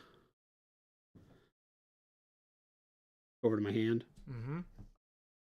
Really nice, bright. Ooh. Like I don't want to call it a bright yellow green because it isn't. It's darker than that. More intensity with the green than the yellow, but a really great green. that combined with the sap green will get you any level of green if you want to just mix quick. Right? Nickel azo, which is a neat, like I said, kind of a greenish ochre color. Really nice. I'm going to wipe that off. Nickel azo has nickel in it, so be careful with that. I was just about to say, like, wait a minute. Not a heavy metal, but it's, yeah. And then the sepia. Sepia is like one of the best colors ever, right? Because this is something that is very hard to do in a liquid form. So being able to have a paste is amazing because it gives us a really nice, you know, kind of almost dark golden brown color. Mm-hmm. And then the umbers you guys are used to. The burnt umber is just a redder version of our dark umber. Right? But you're going to love all these. I think the big ones to look at are like the dioxazine violet. Oh, that punch. Yeah. Think about it like this. So dioxazine violet is transparent purple. If you've used our transparents, that's transparent purple. Just transparent purple is in liquid form. So the transparents are literally these colors in liquid form, in a low viscosity liquid form. Right? I have to go to dinner tonight, so this is going to be lots of fun. I was just about to say. We have a couple we're going out to dinner with, Jen and I, and that's transparent blue. Ba-ba-ba-bam. Essentially this. Yeah, I get you. Huh. Right. So, and like I said, imagine I can just come over here on the palette and with a little bit of water on my brush, right? Yep. No time spent at all, and I can get a near instantaneous glaze. Look at that. With no clumpiness, very smooth. You can see the hair. Yeah. Yeah, the only thing that's clumping is against the hair of my hand. That's awesome. Yeah, just super good. Like I said, if you're used to glazing and such, mixing, all these colors mix like a dream. So you'll love them, chat.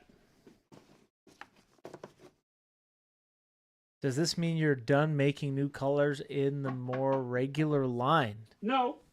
We have an expansion set 5 and possibly 6 coming before we're done there. And then we have some other cool stuff that we're thinking about doing that would allow us to do more colors for specific projects. But, you know, I've always said there'll be a day when we don't need more color because I've never looked at Monument Hobbies as being the paint company that needs 50 million colors of paint. It doesn't make sense. Because at some point in time, if we do our job right, we have people experimenting more, mixing more, playing more with color, and really finding their way that way, while still being able to maintain a good relationship with people that are new to the hobby, who do need more color and want more color, so that they can have an easier start and not have to worry about mixing. Because it's not the most, you know, not everybody's interested in becoming a color theorist, right? Yeah. Not everybody wants to know, oh, you know, like when I just had to mix up 14 new colors, right?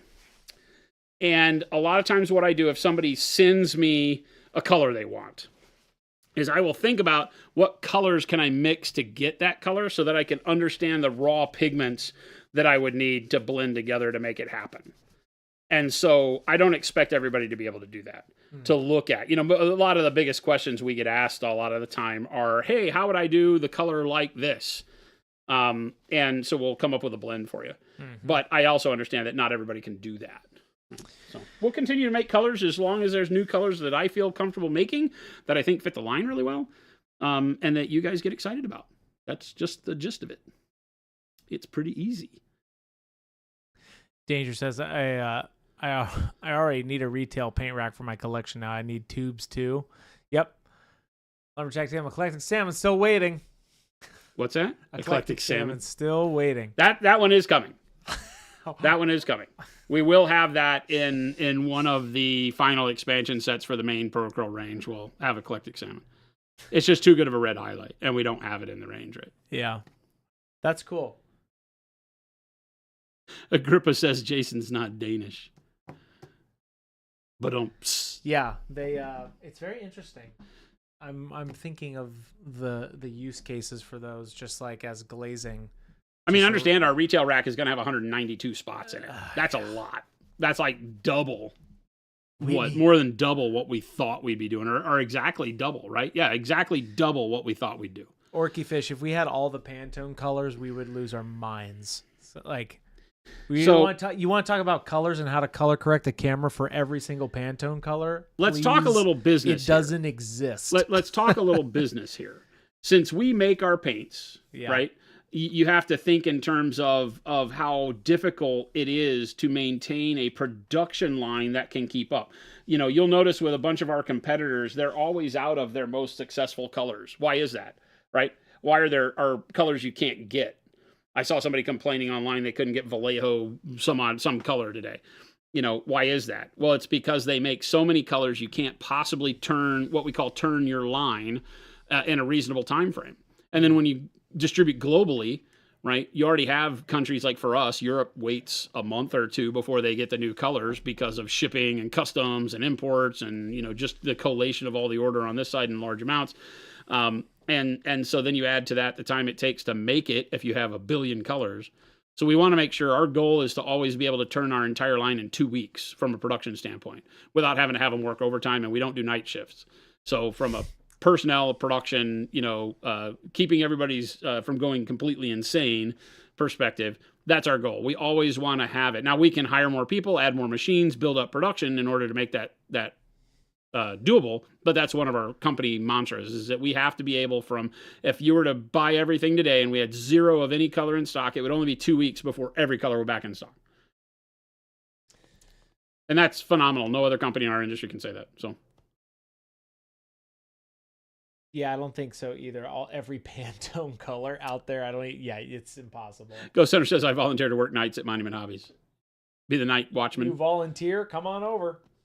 Eclectic Salmon will be the last color in the range. We'll just release it on its own as a Wizard's Butt color.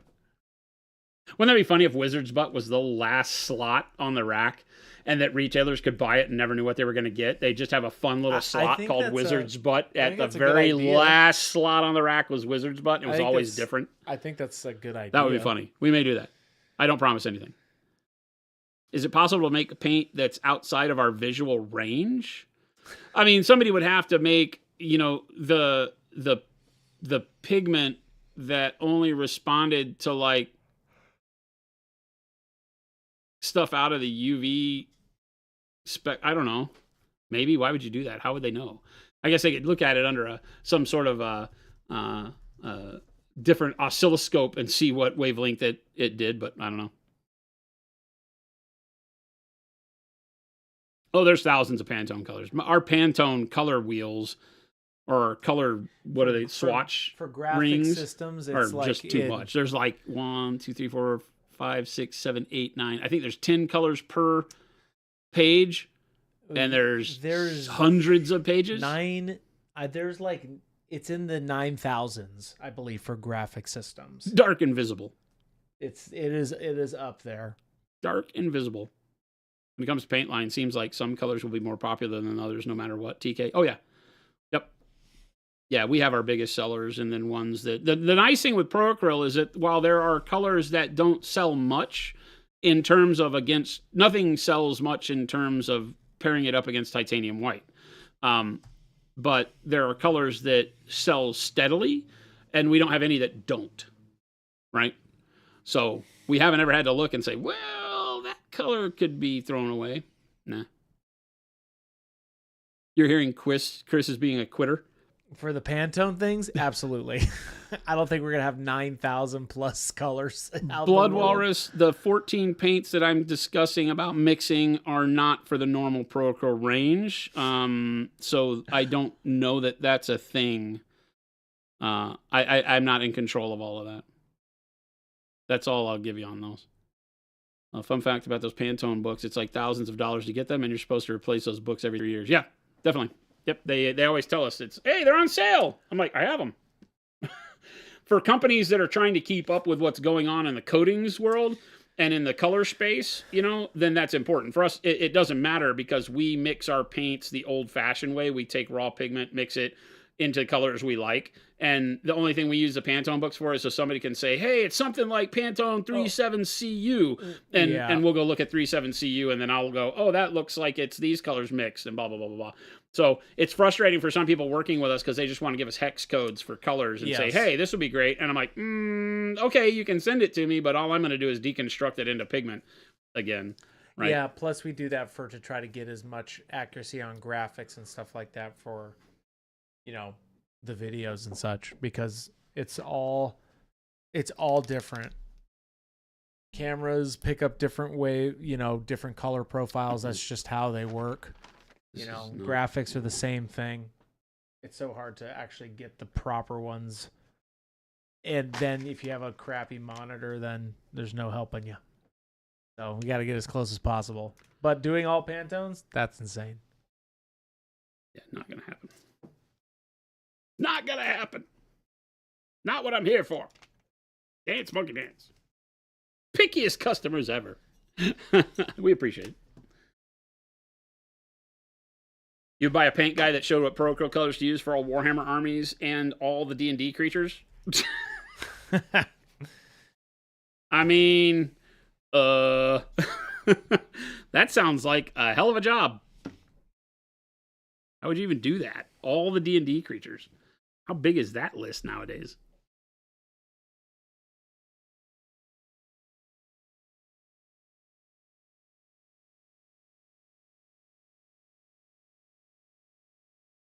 We love doing like color recipes for things, that are out there in the world that people are used to seeing, Ultramarines, Imperial Fist, yada, yada, yada. So you see us do that from time to time. It's nothing that we would, I don't think, ever want to go down the path of, we should just steal GW's thunder and release a book called, the How to Paint the 20 Legions.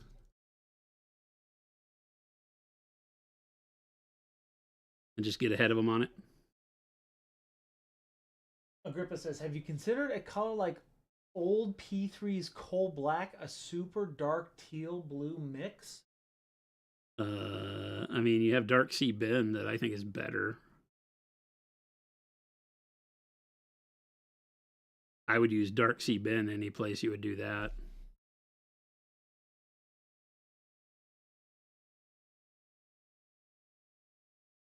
You could mix in Payne's Gray with it if you want it even darker and push it more towards the blue-black end of the world. Oh, it's like the chin strap. Huh? Yeah. Just looking at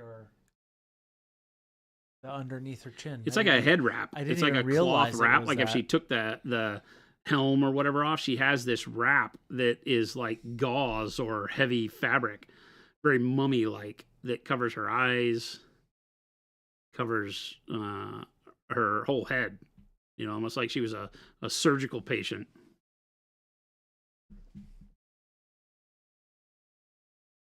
Very interesting.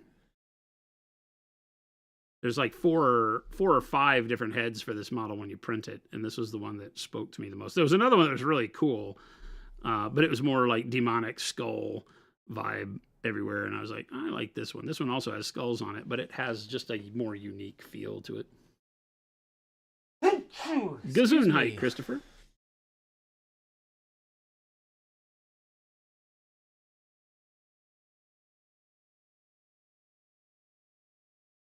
Hope everybody had a great weekend, if I didn't already say that. I did not get a chance to come and do any painting, but I did have a very relaxing weekend. What'd you do? I gave the dog a bath. Oh. Cora. Cora has been neglected. Poppy gets baths like almost weekly. And Cora gets neglected. So I took Cora out we have a little guest apartment attached to our garage. Yeah. And so I took her out. It's the only bathtub we have in the house. Oh, okay. And I took her out there, and it was funny. As soon as we went in there, she knows that's where she would get a bath. But I took it out there, opened up the little apartment, and she starts running around all crazy, jumping on there's a pull-out couch bed in there, And she has to run around all crazy, runs into the bathroom, runs out. She gets the zoomies and can't stop her. And then I'm like, you are going to take a bath. And she bolted right in there and scoops herself up into the bathtub and then just stares at me, wiggling her tail. And it's been a long time since we cleaned her, so it was fun. She sat there lapping at the water and, getting all antsy the whole time. It was fun. We had good daddy doggy time getting her a bath. And then I just farted around, played a bunch of video games. Jordan and I went to lunch on Saturday. Nice. And when we were hanging out, we got on the discussion of video games, and he was talking about Team Fight Tactics. The Riot game. Yeah, the Riot League of Legends. Yep. Team Battler. And I had played it during its alpha beta. Yeah. And had never gone back because when they started saying they were going to bust it into seasons or whatever divisions and everything, I was like, I don't have time to study up. It's like a card game. It's like I don't have time to study. It's a whole new deal. All the new stuff every X amount of months or whatever. Yeah. And so I didn't play it. And he was like, "Oh, you should try it again." And so I did. I loaded it back up and gave it a whirl. I played a couple rounds of League this weekend. Uh-oh, look out. I did. I had an old buddy who's like, "Hey, I'm free." He hadn't been free in months. So I'm like, you know what? Why not? I can think of a million why nots. 15 to be exact. It was fun. Yeah. I looked at that because it all launches out of the same client, We had a good time. But I only played 2 games. I loaded in and I was like, I know nothing about this. And I said, I'm not going to take any time to watch any videos. Yeah. So I did. I watched one video that got me to load the game up. I was like, all right, it looks like it hadn't changed too much. I know what I'm doing. Blah, blah, blah, blah, blah. I had been, during the first beta or whatever inaugural rank thing, I had made gold. And so I was like, okay, well, we'll give it a whirl and see what happens. And I loaded in, and it will only let you play normal games. I don't know if it's in between ranked seasons right now or what. It wouldn't give me ranked. And I promptly took first in both.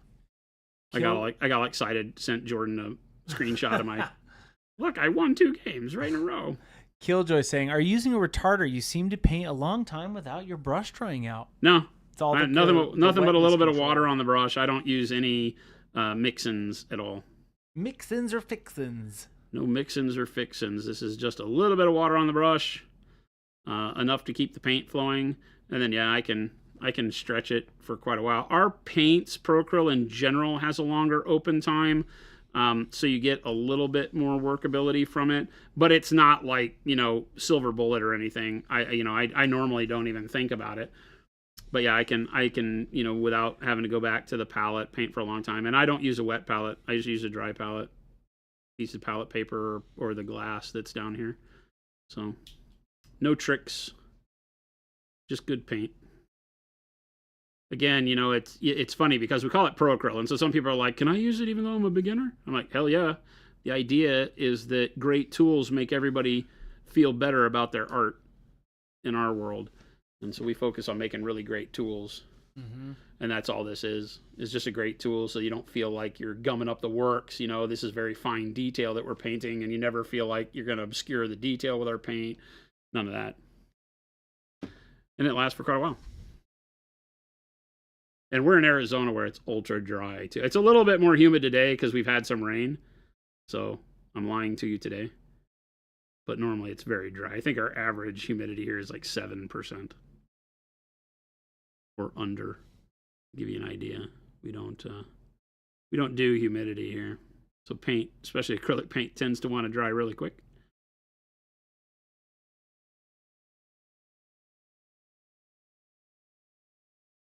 So now I think, see, the strapping on her wrist is different. I think. I don't know. It kind of all feels the same. Oh, over here she has like a leather. Oh, weird. It's all different.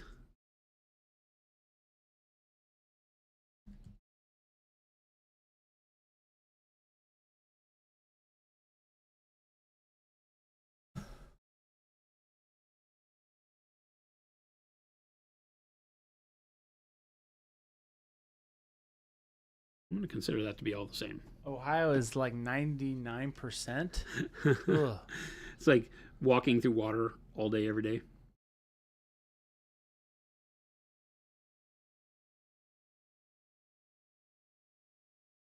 I grew up in Texas, and the humidity was always really high, and it was abysmal as a kid growing up. And your parents are trying to get you to go to baseball practice and everything in the world you got to do being outside, and it's like, oh, I'm gonna die. Salt pills they used to feed us like candy.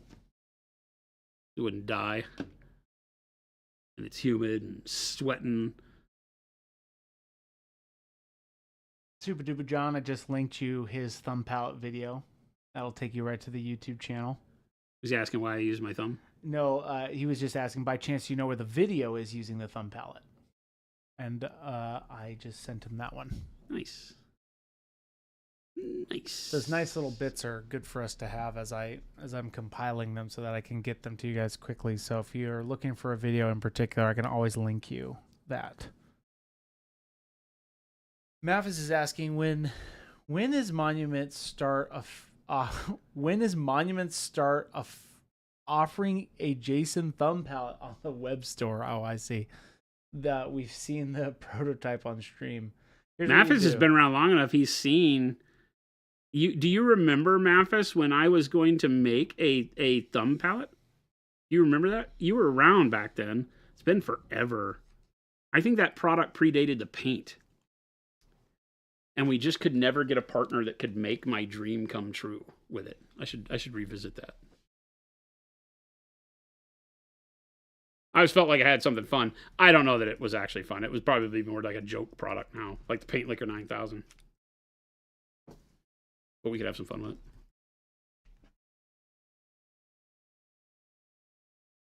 Yes, Mikey. Jason has a thumb palette.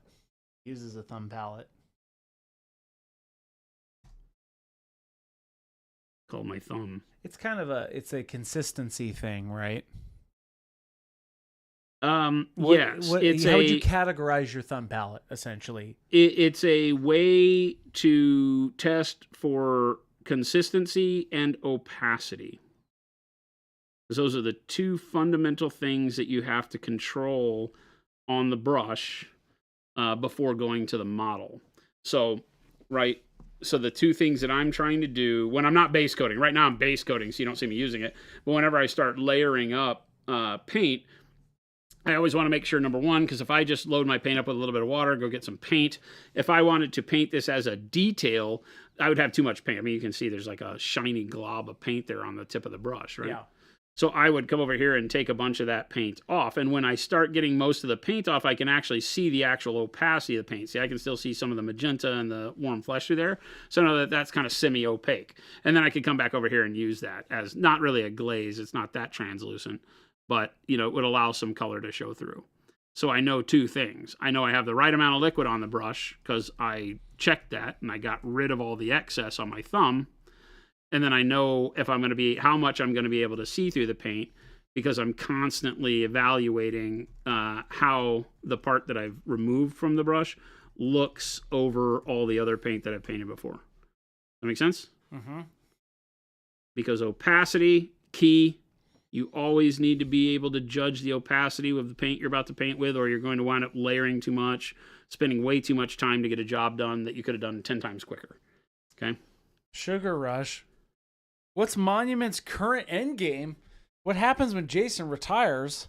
Oh no! Did you not hear the whole thing at the beginning of this? We're freezing Jason. It seems like He's in this for the foreseeable doomed future. It seems like they're doing the elusive Walt Disney. Hey, come on in here! It's just a cryologically frozen pallet pool. Let's come on in. I don't know what the heck I'm saying. Yeah, me neither. We're gonna freeze him. That's the short answer. Sugar Rush. I don't get to. That's our end game. The end game is it doesn't end. God bless America. It's interesting. We are looking to grow into a employee-owned company so that Jen and I, whenever we do get to the point to where we exit the business, because that's something you always have to think about, that the employees can take it over. All the people that have helped us get where we're at should be the ones that benefit from it moving forward, and they should have all of the efforts that I've taken to get us here at their disposal. So we talk about that a lot as part of what we are doing long term. So yeah, we are very interested in that. Now that's a big, long, involved process, but everybody here is hyped about it.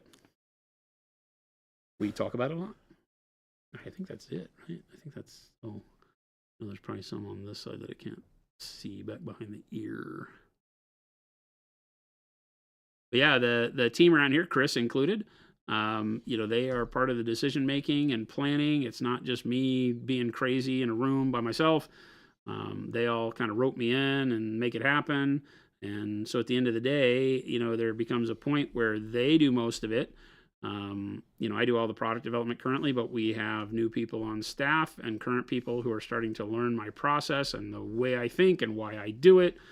And the more I can relate that to them, the more they can take it over.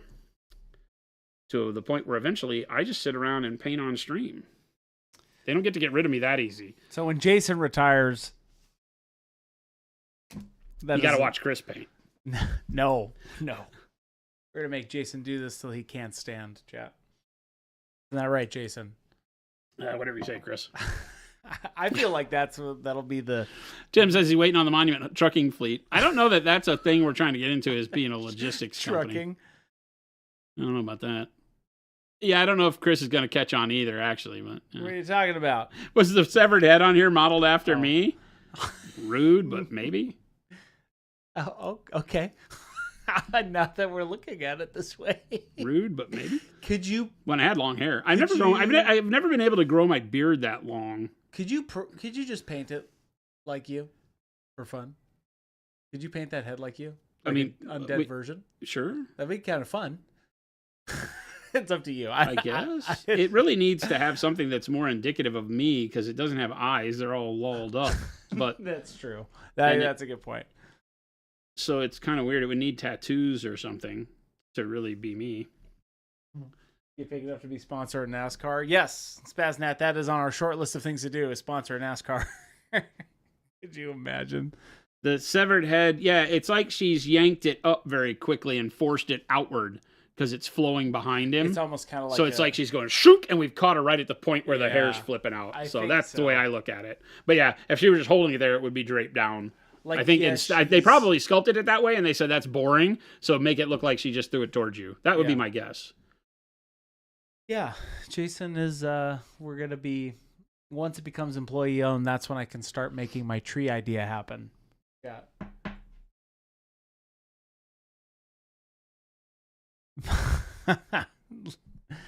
It looks a bit like Anthony Hopkins to me. Okay. All right. Okay. Shouldn't the beard hairs also be swooshing backwards too then? I would think so. But they're cuffed all the way to the chin, so maybe not. Maybe that keeps it straight, like Tutankhamun's thing, They would wrap it so it would just hang straight.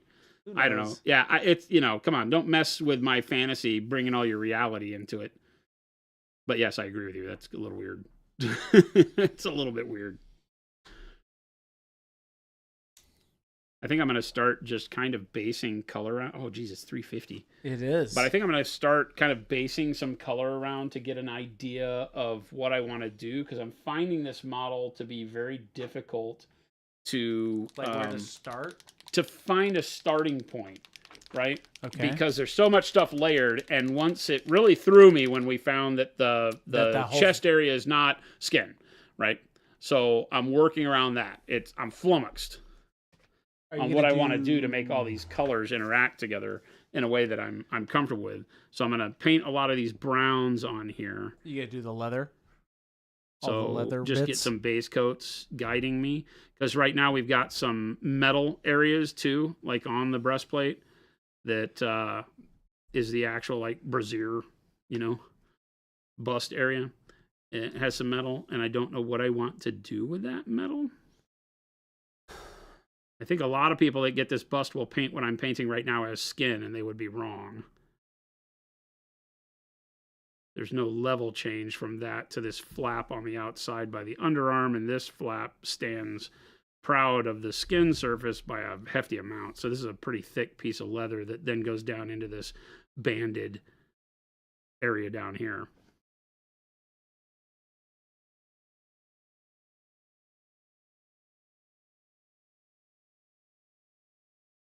Oops, that's the wrong color. Here is the name of that model. Surfing the Wraith Queen? Yeah. Yeah, I think it is actually just the Wraith Queen, but there might be some. Just type it in as There's some the lost in Wraith's Queen. translation. Yeah. They called it the Wraith's Queen, then but they didn't have a possessive to it, so that's incorrect. Well, on the YouTube video that they have, it's just the Wraith Queen. But Yeah. on their so anyway, type that in and you'll find the model. Yep, no problem. I can see the leather. Yeah, Deadbeat Artist. I think you're seeing it too. You can see as you start painting the leather. Obviously, you can start seeing what it's turning into, right? Yeah, it's like when I talked about it at first, I spend time at the beginning of a model just finding the shapes, right? So just starting to prime, do base coats. That can get you to a point where it's easier for you to see, okay, what is this thing? This model may have lots of weird surfaces on it that don't make sense to you. So spending some time just figuring that out. Sometimes it's just staring at it, right? Yeah. Sometimes you're just going to stare at the model and be like, okay, what is this? Sometimes I don't find out until I start painting. I assume it's one thing, and then I get a little bit further down the line and I'm like, well, that was wrong. Was this dark umber, Jason? This is black-brown. Black-brown. Dark umber on the wraps on her face and sleeves, and then black-brown on the base for the leather. I'll go from black-brown into warm brown on this. That's what it looks like from. That's what its tight is. Yeah. Okay, I see. Yeah, this is just a molded chess piece. Yeah. Huh. Cool. Now, the sculptor may say that was intended to be skin, and I'll be like, well, let me show you Maybe. where you messed that up. But I don't think that's the case. You can tell that there was some thought thrown into this model. I haven't found anything here that doesn't feel very specific. It would all, I think about it a lot as a painter, that it would be awesome to be able to sit down with, a sculptor for some of the models we get a chance to paint and just pick their brain on, why did you make these decisions? What were you thinking when you did this? Was it all because an art director someplace gave you the design and you just followed the design? Or was there something that was more along the lines of your creativity, saying, oh, I just really wanted to do something that felt like X? Yeah. Because I think that this entire breast area is very interesting. It doesn't. Yeah. I don't know, man. I don't know. Because it has this area where the cup of the breast has this harness, and it has this bikini top, right? And all of that is a lighter fabric. It's not as thick as the leather. So this would not be the same leather, but it could be leather as well.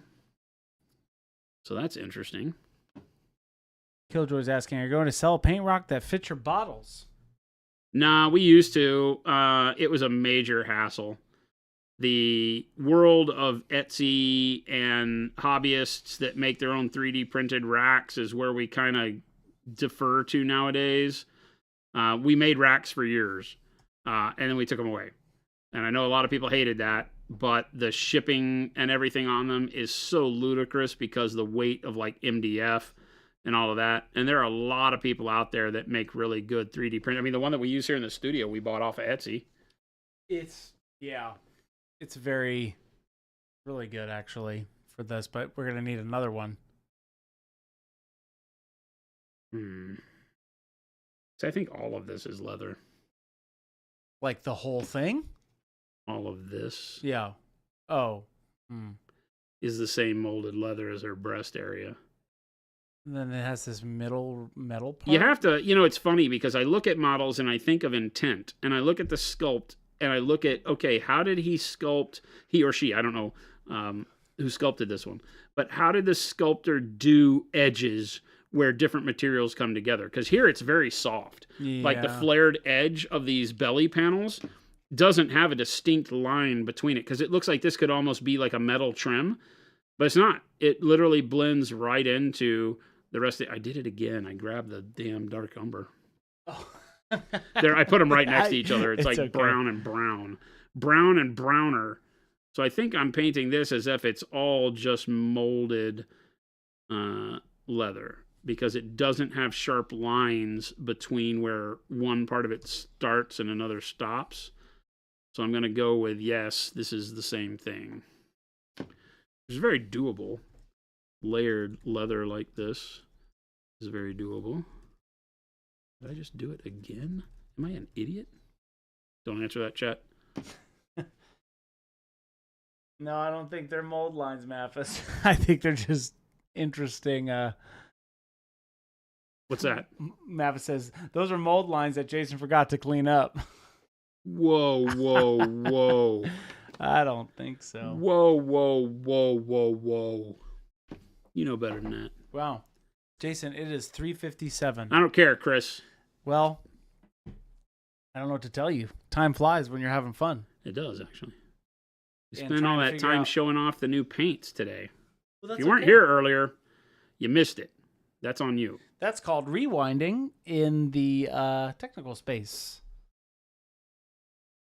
That's on you, chat. If you weren't here, you're going to have to go back and re-watch it. Yeah, I'm going to go with most of that is all leather. It looks like it when you. I'll do the leather that's up here differently, though. Although this is interesting. Oh, my God. How is that just? Is it just hanging off? How is the how is? Nah, I don't know. I've gone cross-eyed. There's a lot going on here, man. There's a lot going on here. It's very intricate for being very basic. As far as like the overall look on the model is not super intricate when you're taking it all in. It's like, no, it can't be that hard. And then you look into the details of it and you're like, oh, I don't have any idea what's going on here. I think this whole belt is going to be metal of some sort. Yeah. Right? That makes sense. Although it does bend at her waist and it does have fabric. So it might also be like a leather trim and then metal on the front, like where the buckle would be, because this has straps over here. So probably do that. It's just a lot of leather. And there's literally not a single colorized version of the artist's rendition. Like when they did the Kickstarter, nobody cared. It was just like, nope. So we'll keep feeling it out and get some color figured out. Be fun. I like explorations like this. Sometimes it gets very disjointed. So what I'm going to do is I'm going to go through and base all of the materials real quick so I can then take a step back and see if I like the way it looks. Because a lot of brown, when you have a model that has a ton of leather on it, I have to pick how to make all those brown leathers feel like they're different. The straps on the thing, the heavy belt, the molded breastplate, all of that feel a little bit different in coloring. And then I want to be able to choose my armor color on that too, because I really wanted to do kind of a flavorful steel or white metal armor on her rather than gold, because you guys tease me about doing too much gold. You do a lot of gold. Not bad though, I mean, because you've done it a bunch of different ways. So we paint a lot of fantasy models. Fantasy models don't have time for anything other than gold. That's right. Well, and Dante and freaking Sanguinius. Glam Squinius. Sandwichius. Mo, you may not, because you're nice. But the rest of these people can't be trusted. Everybody, Chris is kicking me out of here. Yep. The enemy of fun is upon us. Thank you so much for joining us. Chris, the good old enemy of fun. Thanks so much. If you're new around here, please hit the follow button. If you're watching us on Twitch, if you're watching us from the YouTubes, hit that subscribe button and click on the little bell thing so that you can get alerts when we go live. We do this 5 days a week. Can you believe that? For over 9 years, 5 days a week. Monday through Friday, 2 p.m. to 4 p.m. Mountain Standard Time here in Phoenix, Arizona from Monument HQ. Right. We'd love to see you back. Have a lot of fun with you guys and gals. Thanks for all of the questions. Keeps the flow going. Hope you enjoyed seeing the new heavy-bodied acrylics. We're looking forward to releasing those this month, as well as the Dauntless brushes you've been seeing me paint with. Those come out Thursday, believe it or not. So right on the cusp. And then all of the ColorForge Wave 3 colors will be available tomorrow. So I know the team is working hard to bring that out. You'll hear alerts and see them on the Discord and everything in the morning. So be set for that if you've been waiting for any of the colored primers from ColorForge North America. On that, all the blues, a couple extra greens, a lot of really good stuff. All the signature colors like Louise's Hot Pink. So lots of really good sprays on this shipment. Yeah, basically everything. All of the line is here now. They're unloading it over at the warehouse. They probably already did, but getting all the pallets and everything situated over in the warehouse. And the team will be ready to go in the morning. And then quick on the heels of that on Thursday, you'll hear the announcement for the Dauntless brushes. So amazing new synthetic paint set that you've been watching, or paintbrush set that you've been seeing me paint with. I've really loved them. They're workhorses. They won't have the longevity of the Pro Synthetics, but at under half the price, you'll get a lot of life for what the value is. So I think it's great. So stick around for all that. I'll be continuing to paint this bus throughout the week. We'll be making some really crazy color choices and figuring things out. So watch me go mad as we figure that out. And then as Ghost Hunter says, make sure to join the Discord where we have 5,635 amazing artists in the Discord watching Jason show off his tubes on stream. No. I missed, is there an innuendo hidden there? I don't know. And then check out all the links. You can join us over on the YouTube for other outtakes from the stream, plus catch up with all the old live streams. They're in the live tab over on YouTube automatically when we hit the stop button here. And then you can also go to the Monument Hobbies website where you can find all of our products, or the FLGS link to go find a store near you. We have global offerings. So there's a distributor somewhere near your end of the world. Help your local FLGS survive in these tougher times and buy some hobby supplies from them. So thanks so much for hanging out with us. Stick around. Chris is going to find us somebody to raid with more hobby goodness as you head off into your evening. Have a wonderful rest of your Monday, and we'll catch you back here tomorrow. Adios, gang.